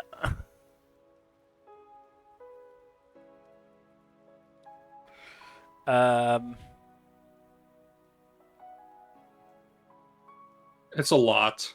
Mm-hmm. But yeah, no, the Heartbreaker exam was really fun. There's just a lot of fun stuff. Oh no, I do remember the music festival one because that was Person. Person's arc. Yes, I do remember that. I do remember that now that I'm thinking about it. Yeah, that was a good arc because I like Person. He's great. Mm-hmm. And I liked the resolution. Yeah, no, that was a good arc, and I can't wait to see the musical number that the anime gives it.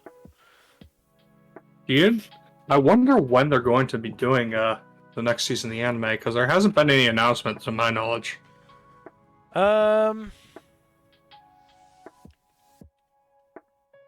Let's see. So, anime...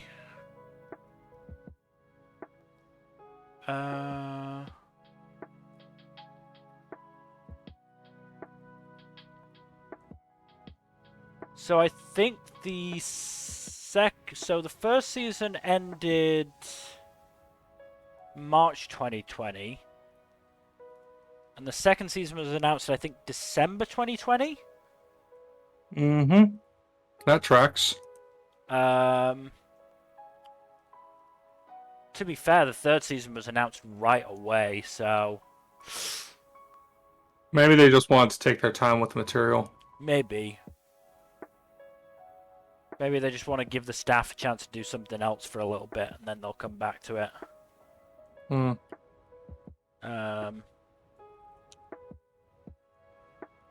But hopefully there'll be another season, because it's really good. I think we have talked about the Iruma manga a little bit on other streams. Yeah. Because I think we mentioned that the art is really good. Yep. So yeah, then we had the Heartbreaker, Heartstopper arc. Heartbreaker. Heartbreak exam. Heartbreak exam. Which again, really good, really cool to see that progress, and these these new characters, because we've got, if I remember correctly, we've got Az's sister. No. Sabnok's sister. Sabnok's sister. Do we not have Alice, an Az sibling in there? There's Kurori's younger sister as well. Kurori's sister. That's who I was thinking of, I think. Okay. There's also there are a few others of relevance as well. Yes. There's because there's that Garson, who is obsessed with not getting dragged into the harem. Oh, good luck. Yeah, there's let's see, there were the two that were on Clara's team. There's the dude who joined the Magitools battler. Yeah, he was one of the people on Clara's team. Right, fair enough. Yeah, there's a few. I'm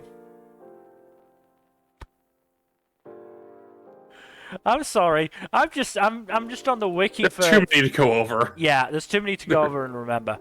But I'm sorry. I've just seen. I'm just on the Iruma wiki. I've just seen the name of a character who's a member of the student council, voiced by Takia Eguchi, who's called Western Johnny Zagan.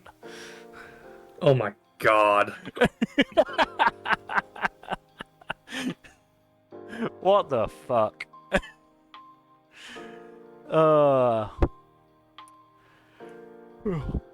Anyway, we also had the what's the name of it? The big event.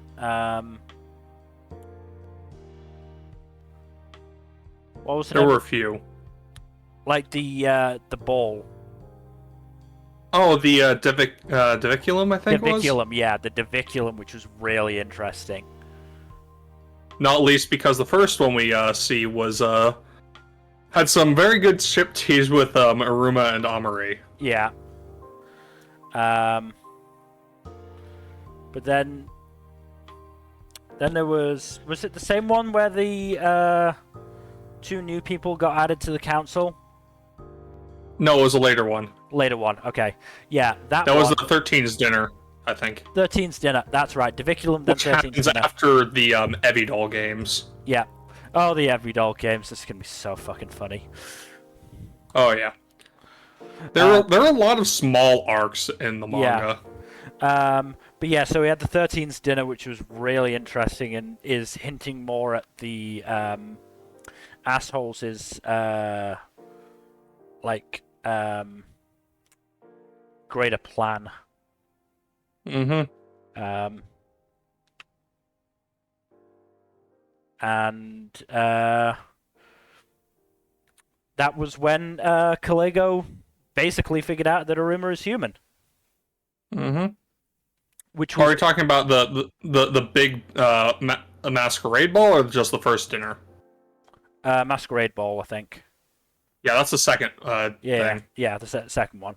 But yeah, that was actually the thing that got me to catch up to it.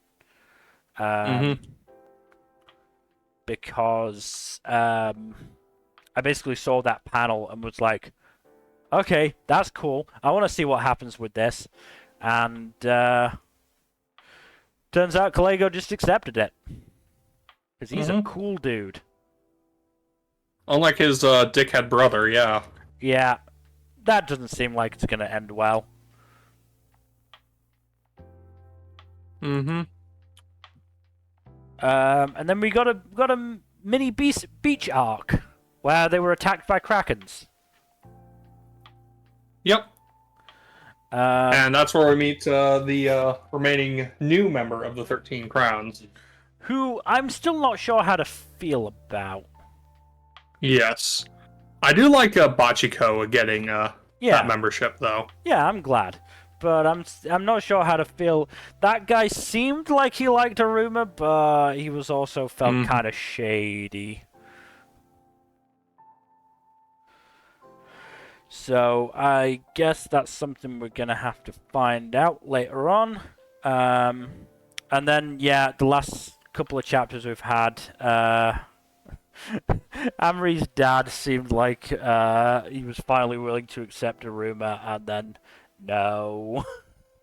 It got ruined. It got ruined.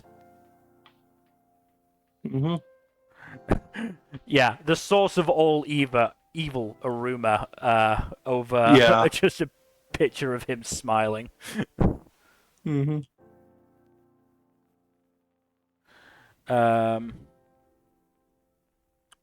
And then we're starting to get into a new battler arc, which is going to be interesting, and they're pulling a haunted house. So yeah, I'm looking forward to more Iruma. As am I. Let's move on then to our penultimate manga series, which is World Trigger. We have a grand total of 9 chapters. Oh, that's nice. So let me just quickly get... Come on. Why won't you scroll?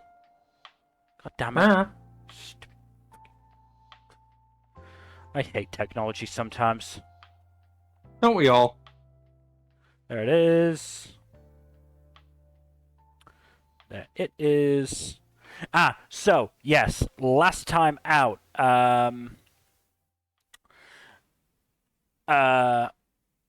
Mikumo and Squad 7 were basically about to figure out ways to cheese the virtual simulation thing.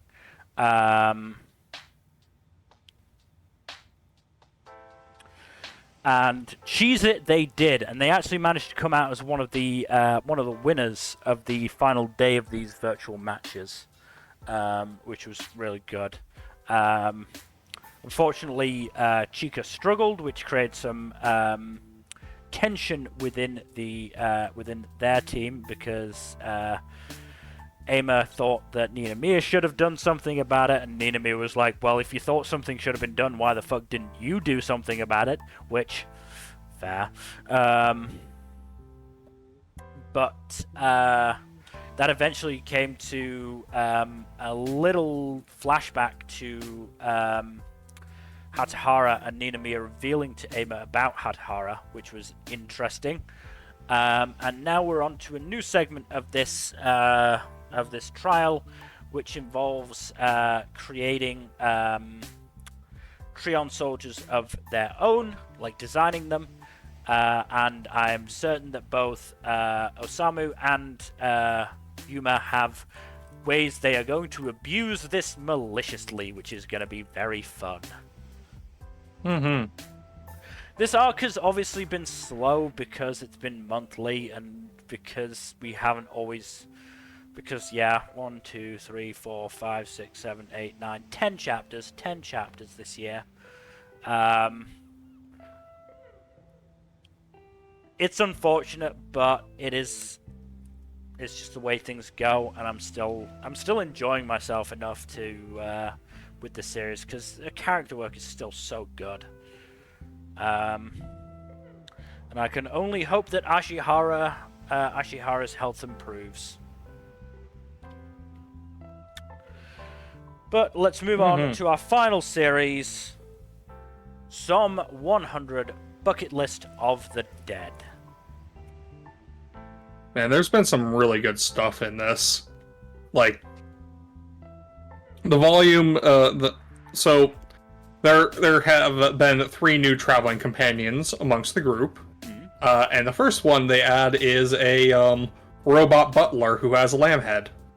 Aight. He's called Lambda Chop. Of course he is. Second person to join the group is Akira and Kensho's old college buddy, who is basically a professional gambler. Alright. And the third one is a gamer chick who is fresh out of high school, who also happens to be the only known person who is immune to the zombie virus. Oh. Yeah. So the chapter that introduces her is like this whole harrowing thing with her and the only known scientist in Japan who has the ability to, create a vaccine from her blood. Like several pages are spent on just their harrowing journey through Japan after the initial outbreak and initial studies. And then Akira and Co. ride in on a fucking steam locomotive and plow through a bunch of zombies right as they're getting cornered. Just the peak mood whiplash you expect from this series. Yeah. How much do you mind spoilers? I don't mind spoilers at all. So there are several bits and pieces that focus on Akira and Shizuka slowly realizing that they have caught feelings, and they have finally hooked up now and are an item. Yay! Yep. Love's good great. Progress. Yep. Yeah, and there was a chapter that dropped yesterday, and it was mostly just focused on the two of the on Akira coming to terms with, hey, you should learn. You should, be happy. Accept the happiness that you have, even if in the dire circumstances, rather than constantly striving for happiness, even if it's out of reach. And it's really neat. Also, it just ended on this comes right after a slasher movie villain arc in a haunted mansion, basically. So that was fun. But yeah, no, it's been really good. There's a lot of stuff in here that's really fun. Good. You should pick it up once you get a chance, but I know Viz hates your guts. I wish I could. Viz hates your guts, I know. But yeah. Should probably wrap up now. It's a lot. Time. These streams are always long. But yes, that is where we're going to end. Thank you everybody for watching. Hopefully you've enjoyed us talking about the manga we've read this year. In terms of future stuff, Thursday will probably be the last stream until after Christmas, unless Fuzzy wants to do something. I think the next time we'll stream after that is probably the 28th. Would you agree? Most likely. So, until then, thank you everybody for watching. If you want to watch more of our stuff, you can always go to our YouTube channel, which is just Storytime Network. I believe that's what it is. Yeah, Storytime Network. Where all of the archives get uploaded. I've also been doing my best to put stuff into playlists where I can. So we've got playlists for our playthroughs of Mafia, Dragon Age, Ace Attorney, Persona 4 Golden, that sort of stuff. As well as, every one of our previous podcasts. If you want to hear our thoughts on anime, they're all up there as well. So, obviously you probably have better things to do over Christmas, but maybe you don't. Who am I to judge? Yeah, otherwise, again, thank you for watching. Please do give us a follow here on Twitch and all that YouTube stuff. Like and subscribe if you have not already. Press that bell icon to get notifications when I upload a new video, and don't forget to leave a comment down below. While we're talking about following, thank you Zombie Dude 640 for the follow yesterday. It is much appreciated. Woohoo! And otherwise, hopefully we'll see you on Thursday, probably a bit later than usual, for whatever it is we end up doing. Good night. Later.